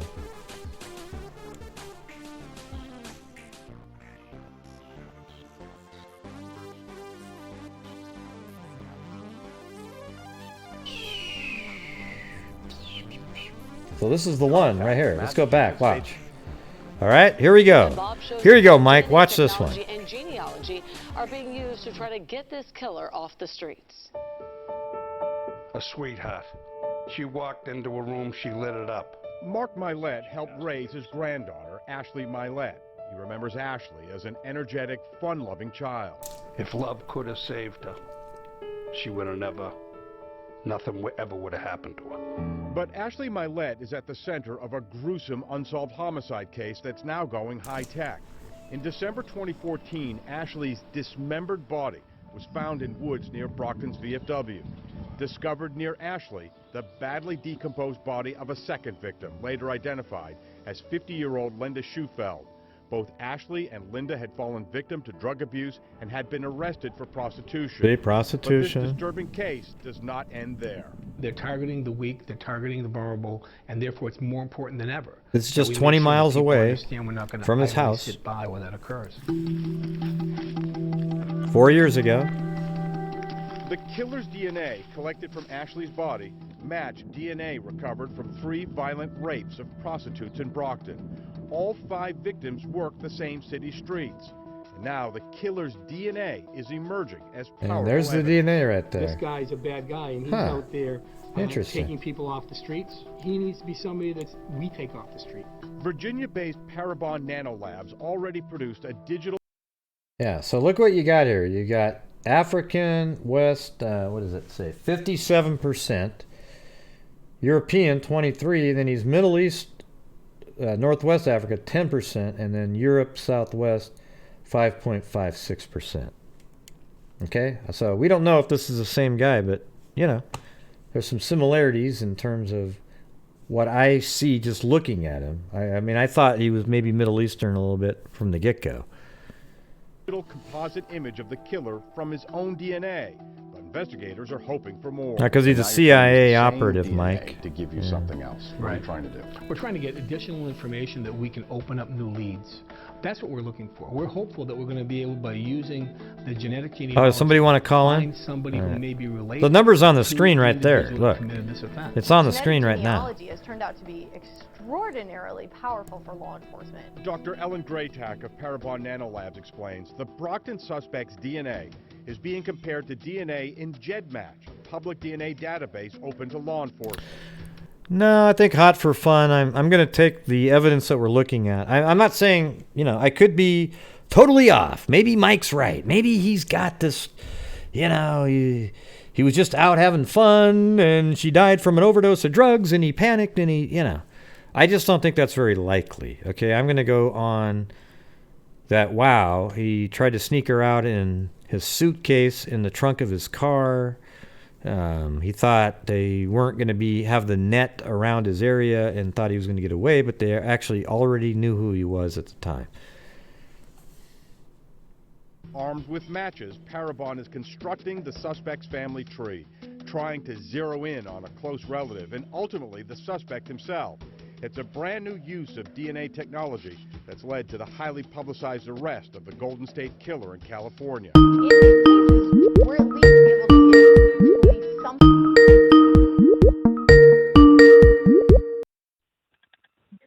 Hello. This is Gray. You're on the air. How's it going, man? This is Hot for Fun. Oh, Hot for Fun? Yeah, what's going on? Not much, man. So he was basically one of my best friends in college, and I was trying to figure out more of what the fuck happened, and saw your channel and was just reaching out because people told me I should. So yeah. So what do you know about him? Well, so first of all, just so everyone knows, everything they said is fucking true. I mean, he did move out there to go to work in Raytheon. He isn't a real employee. He's a real dude. Smart guy, right? Yeah, fucking really smart guy. The only like, you know, I agree with everything everyone said. If he really did do it, I mean, there's no excuse. I mean, there's no fucking. I'm not trying to defend the dude. I'm not trying anything until everything comes out. Mm-hmm. You know, we don't know what happened. Right. And you know, so I'm not like in no way am I defending him or saying that you know there's any justification or anything like that. All I keep saying to everybody is that you know we have no idea what the fuck happened. He hasn't even been charged with anything yet. So as far as anyone's concerned, because last they saw, there was 2 people leaving the bar with the suspected murderer. And it was her and a friend were leaving the bar. And next thing they know, only video of her was getting in the car. But then they found shit in her apartment, which means they went back to her place. Yeah, well, so there's no way he could have drugged her. I mean, unless he checked her ID or some shit. Well, hold on, let me say this part. See, the thing is, that's all. I've actually seen the comments of both friends. So there's a girl named Penelope, and then I think the other one was like Nia or something, right? So Nia was a friend of Correia for 15 years or so, right? And so Penelope drove from out of like quite a ways away. I can't remember I don't remember exactly where, Rhode Island or something. Drove down, picked her up and the friend Nia at Nia's apartment because Correia lived in like a shelter, right? So she was living in, she was with this other girl, Nia, at her apartment. So then Penelope picked them all up and they went to the bar. And then I guess at the bar, Correia and Nia got in a fight and then her shoes came off. And then Penelope picked them up and, you know, there was gifts and everything, and balloon.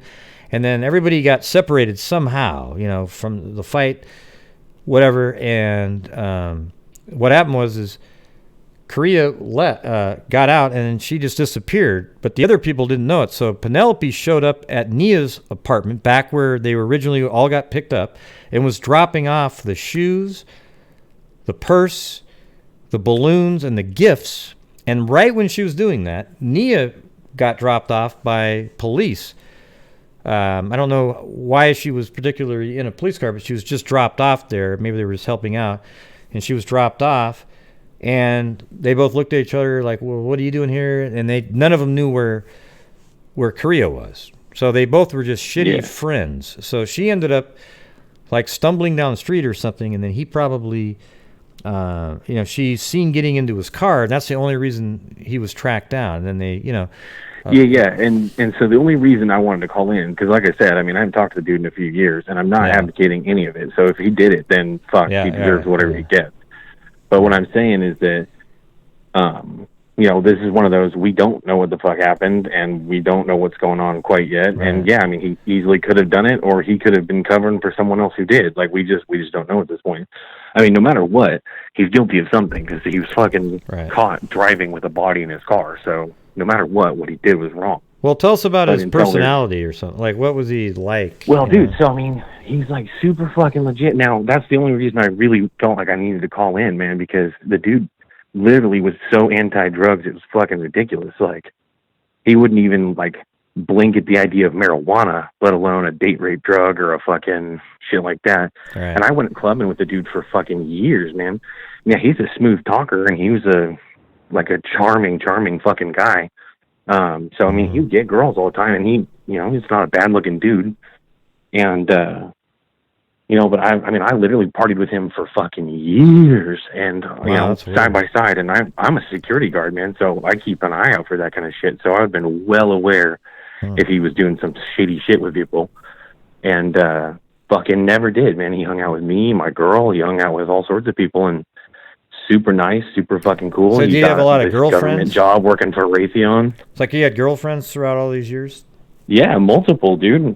Several of which I'm still friends with who, he wasn't ever weird or bad to them. Right. Huh. So I'm thinking, I'm really honestly, I mean, I knew the dude super well, so the only thing I can think is that something fucking drastic had to have happened, especially because there's no way, since like none of her friends or anyone fucking knew him prior to that night. It had to be something drastic that fucking blew it up, dude. It has to, because, you know, like I said, I mean, I knew the guy for years, and but the only time I've ever seen him have a temper with anyone was someone who literally stalked his house, an ex-girlfriend who stalked his house. And I know it was her doing the creepy shit because I was with him when she showed up. Yeah, but there's people like Ted Bundy. I'm not trying to advocate or fucking make things up. But hold on, here's the thing. It's like there's people like Ted Bundy, right, that were, you know, charming. Yeah, well, that's they what had girlfriends. When I got the call, dude, that's exactly what I said. I said, I feel like every fucking friend of any murderer that was interviewed in the world, he was such a nice guy. I never would have fucking guessed. Yeah, exactly. It's always the same. You know, thing. like I said, I'm not calling in to say he didn't do it. I'm not calling in to say that there's anything wrong or anything like that. I'm just saying that before people fucking jump to all these conclusions of he's a fucking premeditated murderer and he's a fucking, you know, stalker and he's all this other kind of shit, like wait for the fucking facts to come out. You know, we don't know what the fuck happened yet. We don't know how's gone. Yeah. You know, well, it might be hard to get the facts. We do know that he's guilty of stuff, which is fucking, that's the truth. It might be hard to get the actual facts because he's not going to say, like, he'll just have his story. Like, he'll say, oh, yeah, well, she was walking down the street and I wanted to give her a ride and then I took her home to give her a night to sleep and oh, my God, and then she died and then I freaked out and I didn't know what to do. You know, I mean, he's going to come up with something like that. Yeah, which, I mean, well, and then, so there's two things to this. And I would be happy to call back into your channel like after everything happens just to catch back up. But I honestly think that that's for real. I think shit went south. He panicked, did something fucking retarded. Mm-hmm. You know, but like I said, I haven't talked to the dude in years. So I mean, for all I know, his entire life and scene changed. Right. Like after he left California. So. Well, here's the thing. Let me tell you something though. Like earlier, I did a show earlier when the arrest was made. And we had a caller that works at a gentleman's club that's literally within a mile of his house, and he would go there all the time, sit by himself in the corner, and just kind of watch people. And everyone thought he was creepy. Is that something that you would recognize if you saw him do that? Nah, that's very uncharacteristic, actually. Yeah, see, that's weird. He was kind of like the party socialite, the kind of guy that would go out and go do shit and... Mm-hmm. So he wasn't socially awkward in your mind then? No. Like the complete opposite, right? Huh. That's weird. Yeah, I mean like the complete opposite. I wonder if that was sort of like maybe it was let me just throw this out there. Maybe it was an act of being, you know, how to be, but he really wasn't that way. So he was constantly trying to actually see how people really are like that. Something like that. Because why would he go to the... So I could potentially see that, and I could contest that would potentially be possible. The only reason I would argue against that is twofold. One, I spent years with him, and you don't spend years with someone and not see the real side of them at some point. And two, he basically lived with me for fucking like 2 years when we were going to college together and hanging out and stuff like that. I mean, he didn't pay rent and shit, so it's like he was like a formal roommate, but he was one of my closest friends, so we'd spend 4, 5, 6 days a week together for years, and you don't spend that much close time together with someone without eventually getting to know that odd thing about them, you know what I mean? Yeah, so there was nothing like that ever. You know, he's got a short temper when this happens, you know? All right. There was nothing ever like that, ever? That you just thought he was... Nah, dude, no, never. And that's the thing I was telling with people that, like, from out here, like, fucking, he never had a temper. He never, like, even at his worst moments, like, when you'd see him get truly fucking mad, he had a checking mechanism that he would just, like, step back, take a deep breath, and say, fuck it, it's not worth it. Yeah. Literally, like, I watched him do it. You know what? Fuck it, it's not worth it. And then I'd ask him, like, well, what do you think? And he's like, well, I'm not going to fucking go to jail or do something stupid that's going to put my career in jeopardy. So and I watched him walk away from shit with those exact words in his mouth.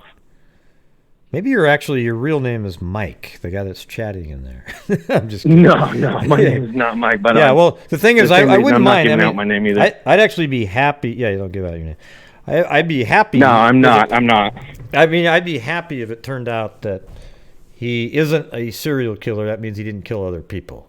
I just don't think. I actually think, though, that I don't know if he's a serial killer, but just based on how this all kind of went down, I mean, why would he drive? Let me ask you this.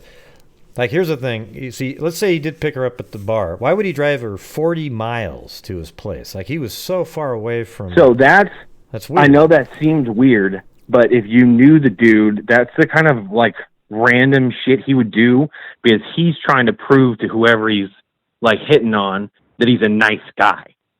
So, and from where we grew up, 40 miles is shit, man. I mean, we do 40 miles to turn around to go to a friend's house. Like, that's nothing. Right, but she didn't live there, though. She lived somewhere else. So how come he didn't drive her to like where she needed to be? He took her to her place. Again, I mean, that's where I'm waiting to find out more information, just like the rest of you. I mean, his place. Yeah. Huh. Yeah, I mean, like I said, it's possible what Mike and you were saying, but I just, I don't think it's as likely, to be honest with you. I think there's something else going on here. It just seems like it's a lot of stuff to be doing. I mean, if she really died, I know he wouldn't want to ruin his life, but would he really do something so stupid to make it look like he's a freaking killer? So if she did die, like let's say if she died naturally, let's say she drank and something happened to her and she died at his apartment, that's when you just call and say, I don't know what happened. And they would look at it and go, oh yeah, it looks like she died of this. Okay, but unless he did something that was illegal, like gave her some sort of a drug, then, you would try to hide it. You see what I'm saying? So I don't understand if it was a natural death. Well, like I said, I mean, I have no information. I'm not trying to defend the dude in any way. I don't want people jumping to fucking like, oh, he was a predator that went and stalked for chicks and all that kind of stuff. It's like, wait until you actually hear what the fuck happened before you just jump to conclusions. That's all I'm saying. Yeah, but what we do on the show is we take facts that are given and speculate reasonably. And exactly, that's why I wanted to call you, because you seem like you're waiting for the facts, not waiting for like the bullshit. Yeah. Oh yeah, well he must be that kind of guy. Yeah, because, we don't know. I just think he is. I think he is. Said it. So. Right. Well, I think he is. I mean, the thing is what we do is we take the facts that are known and then we speculate reasonably on that, and we're pretty accurate most of the time. Now, I will admit that it's there's always a possibility that what you're saying and what Mike's saying is the reality of it. I just think some of the stuff isn't useful. Saying, "Gosh, why would he make a mistake like that?" Well, because people make mistakes when they're killers. Even that's how they get caught. Oh yeah, it's human error. I mean, yeah. Everyone makes mistakes eventually. Yeah, so you can't really think of anything. You know anything about does he have a good family and everything, and just. Yeah, I mean, they fucking good family, good friends, good college, good dude. Like I don't know what the fuck happened, but yeah, wow, that's some weird shit right there. So you just you hung out with him, he dated a lot, sociable guy, athlete. Involved in school, involved in extracurriculars, loved to go out. Had a great never job. Pulled shady shit. Smart as shit, really. I mean, for God's sakes, he got a government contract working for Raytheon, working hand in hand with the military. There was like a 6-month fucking deep dive into his background. Yeah. Right. So very. All right, man. I gotta go. Yeah, I just want to make sure I called in to make sure that we notify that people shouldn't be just fucking jumping to conclusions until the facts get out. So. All right. Well, we'll see. Call back in once we get more facts out. See what happened. All right. Yeah, for sure. All right. Thanks for calling. Good talking to you. Talk to you later. Bye.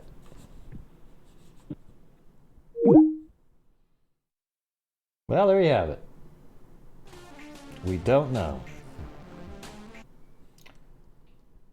Sounds like he was well, from what he said, it doesn't sound like he was one of those socially awkward people, unless he was always acting out like how he thought he was supposed to be. Right? Because the whole part about him sitting in the gentleman's club, just sort of staring and looking at people in the back. Well, we still think that, Mike. Yeah, we still think that. I just said it's a possibility. We're not basing it on your overall theory. It was based on all of your comments. Like, wow, why would he make a mistake? Oh. Yeah, Mike, those are really stupid things that you were asking, okay? Those don't mean anything, all right? Because even this guy said exactly what I just said. That, yes, people make mistakes. That's how they get caught.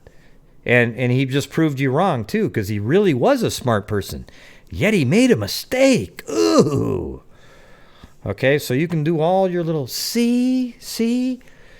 Yes, it sounds like he was a smart guy. All outward appearances, he seemed to be able to date people and did well with the ladies, smooth talker. You notice he used the word charming. You hear that quite a bit with the sociopaths out there. So just keep that in mind there. Yeah.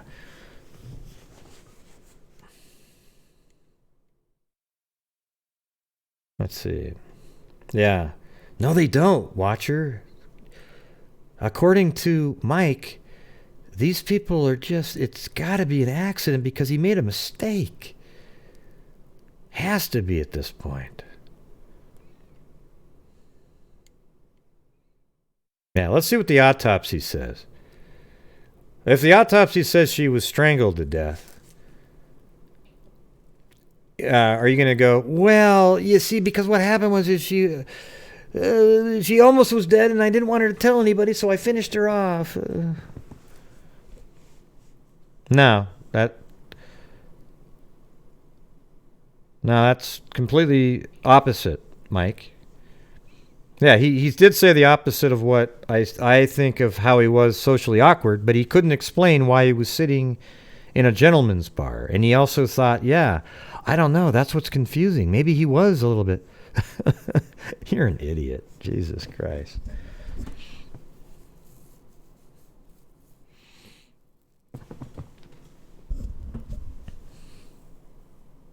Yeah, wow.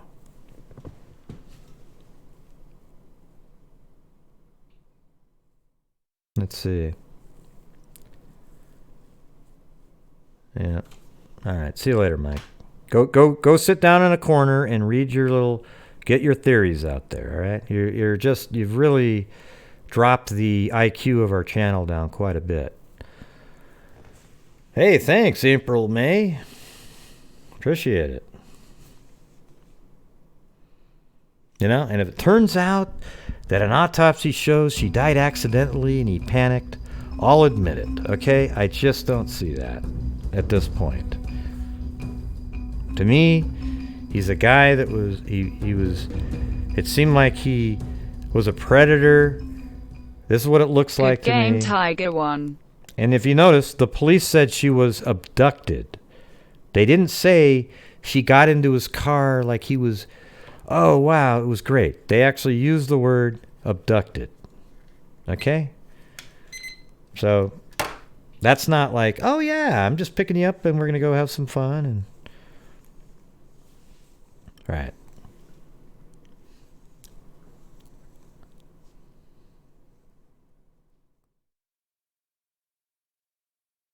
He was driving off with her in the trunk.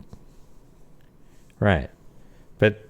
see, what people like Mike want you to believe is this. This is what his theory is that he took her home, he was bottom feeding at a bar, took advantage of her because she was drunk, brought her home, and then she died from something that went haywire in the apartment.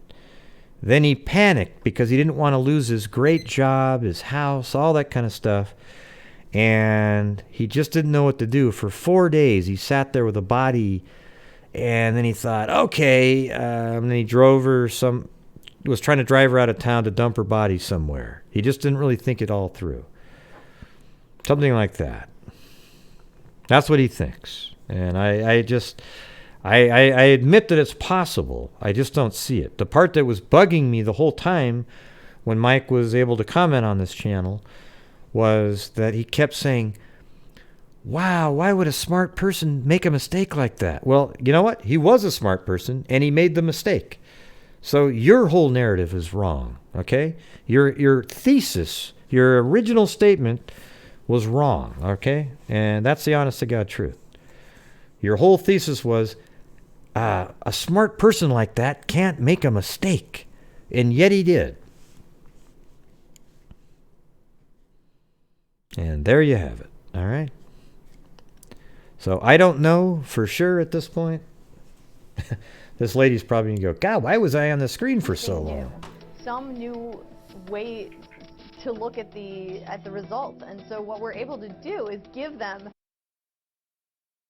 And like we were showing earlier on Street View, on Google Earth, his car was parked in, I think it was November or September 2017 on the street, and it's the exact same car. So it's weird to be able to just actually see that he parked his car out on the street a year and a half before that.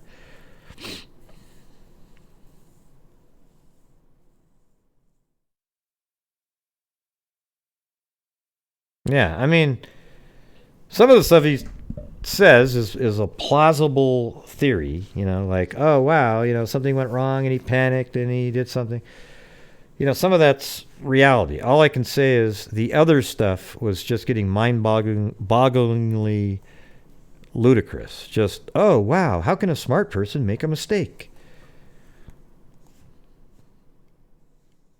I don't know. I think what he's basically saying is he didn't plan to kill because he didn't seem to have anything planned for the night. But if he carried her into his apartment, was she dead already? Because he would have got home at like 3 a.m. from there. So did he do something to her somewhere else and bring her into the apartment? Because he didn't know, you know, which would be stupid, right? Like, why would you? I don't know. Yeah, there is some weirdness, dumbness to the case, I guess. I don't know.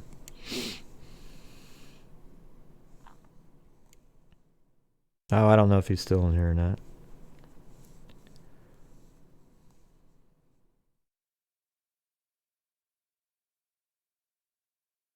Right. And people like Ted Bundy, he had girlfriends. But he was a little bit awkward, actually. Bundy was. He kind of struggled a little bit. But there's other ones that have been absolutely, you know, quote, charming, as they say. And that's exactly what he said about him. It was he's charming. Let's see, though. Yeah, I mean, I'd like to see what comes out in the next couple days. Let's see how she was killed. If she died from drugs, then yes, that'll change the narrative a bit.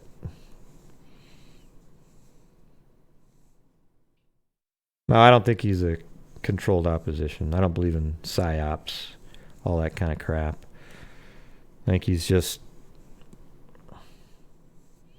I don't know. I don't know what his whole deal is. Maybe he's just looking at it the way his brain sees it. I don't know. Could be right, too. You never know.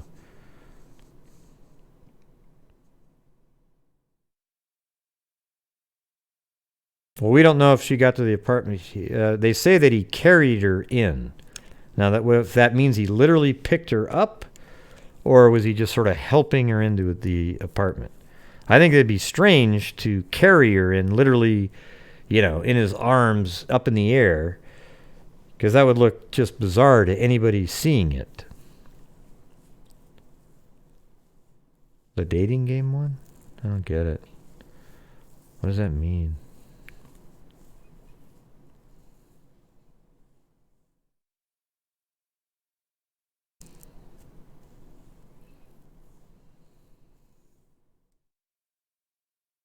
Oh, you mean the killer that was on the dating game show? I don't know how that fit into anything we were saying.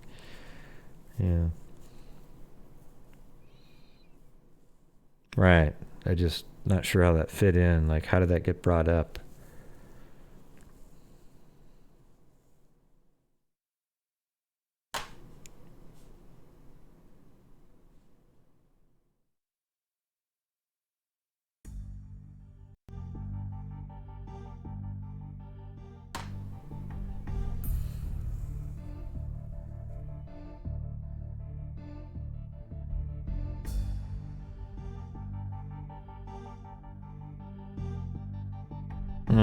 Yeah, yeah.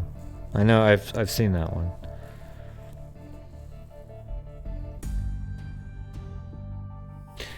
Yeah, there's a serial killer that I just saw on the ID channel that I had never heard of before.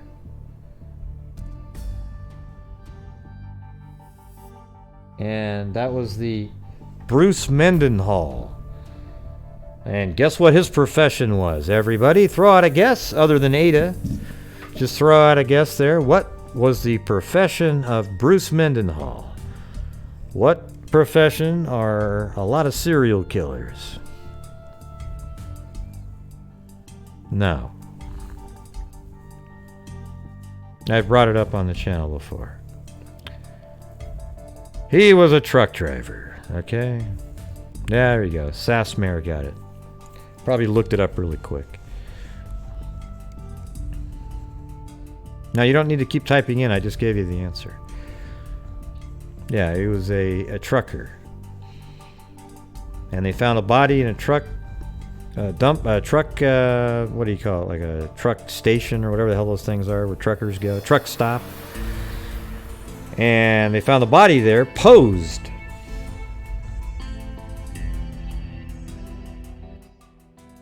And the detectives went around and they looked at surveillance and they just saw this one truck drive by that had a yellow cab and it went back towards that area, but then nothing else. And the next day the detective was there driving around and lo and behold, here comes the trucker. What an idiot.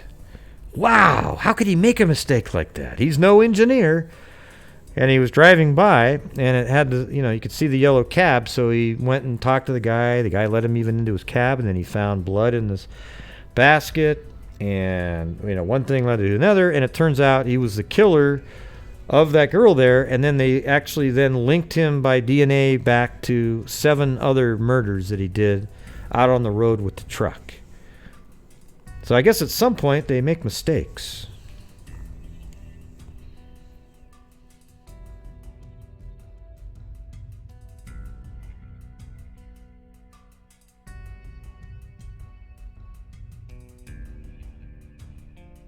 Yeah. Yeah, that was amazing.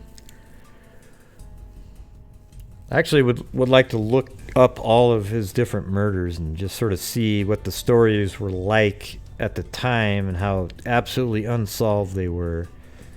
And then, boom, nailed. Bruce Mendenhall. Yeah, look at this. You can see what he looks like. There he is. Isn't that great?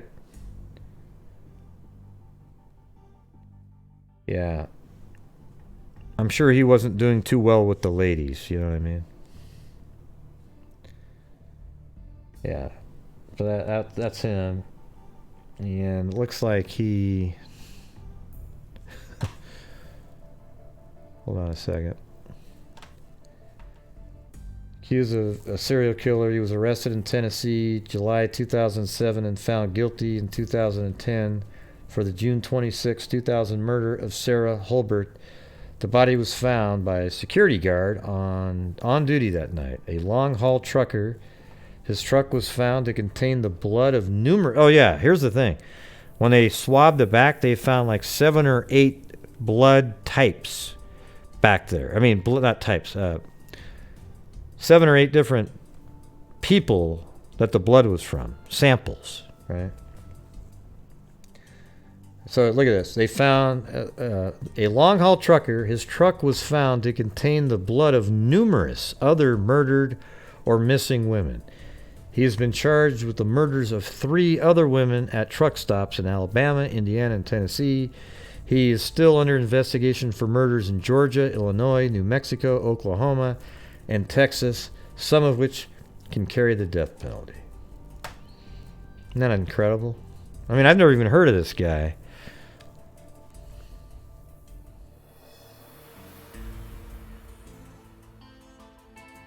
And he's little. He's like a little guy. And he kept a .22 rifle, and he shot every one of them back in the area of the cab where you sleep. He shot them.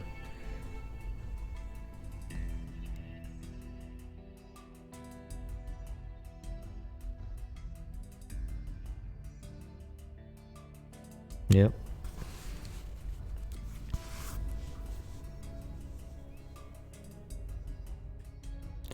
I had read it a couple times because I thought yeah. Alright. Well, I think I'm about done for the night. It's kind of a long struggle tonight. Just over and over again. Never ending.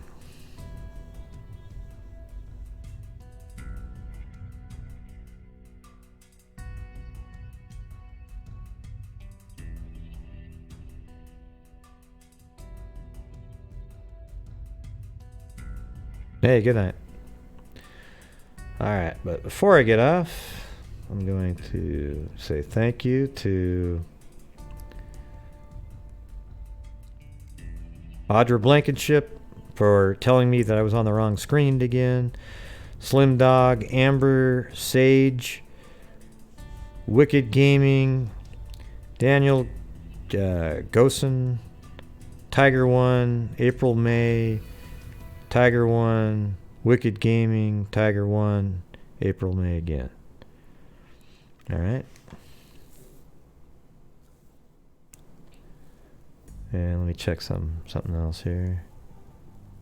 Oh, and by the way, here's the picture of, I was just sent this by Angel Simpson. There's the picture from inside the bar that night. So she's moving around like a stripper in this shot right here. Correia is, and that guy was in there watching the killer. So he probably thought, wow, okay. You know, and as we all know, he sat in the zebra lounge there for quite often, just looking at people.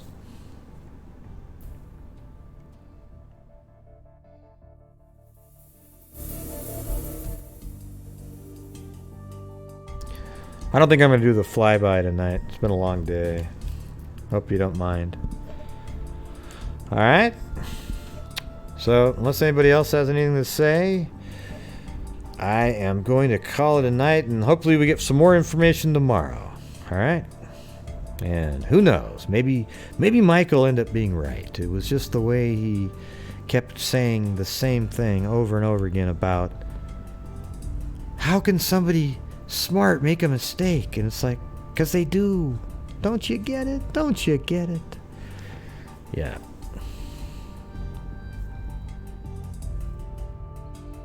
Sometimes there just always isn't an explanation for everything. Oh, look at Blue just sitting there nicely. Hey, Blue. Blue. Blue. I can see him moving his ear, but he's not going to pay attention. Hey, Blue. Hey. Ah, there you are. Hi, how's it going? Hi now. Hello, I can see you.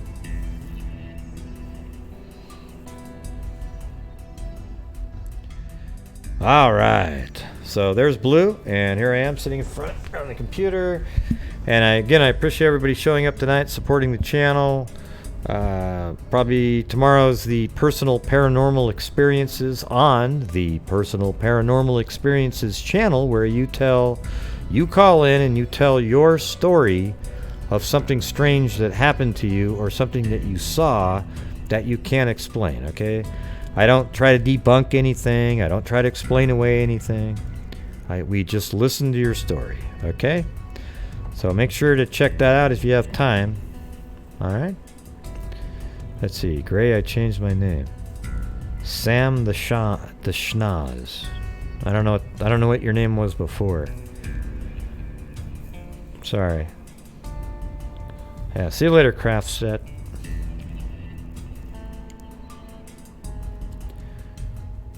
Alright, that's it. And anything else that I was thinking of? No, I have nothing else to say. But it's sometimes hard to get out of here. But listen, if you're a woman out there and you go out alone, or not even alone, even with friends, but you get separated, just make sure you're always paying attention to who's around you. And if somebody does do something to you, hit them as hard as you can. Don't do a little, oh, ooh. Literally, kick them in the nuts, poke them in the eyeballs with your finger. Do whatever it takes, and then get the hell out of there, okay? But Try to hold something in your hand, like a, even a key stuck between your knuckles where you can poke him in the face. Something, okay? And look out for one another. Don't, like, these two friends here, okay, everyone blames Monifa and Shemaiah. Those people, they were 10 feet away. Don't blame them. These are the kind of friends you should blame. They literally bailed on the friend whose birthday it is and let them be abducted by somebody who ended up being responsible for her death, okay? I think he killed her. Let's just wait and see how it comes out. I'm sure he'll have all kinds of excuses. He's a smart guy. But it'll come down to the autopsy. What does the autopsy say? If she was strangled, he's toast. If she died from a drug overdose, he might have a plausible theory out there. But strangulation or anything at all, that if she died by his hands whatsoever, he's toast. Okay? All right. So that's all I have for the show tonight, everybody. And as I always say, until next time, be safe out there.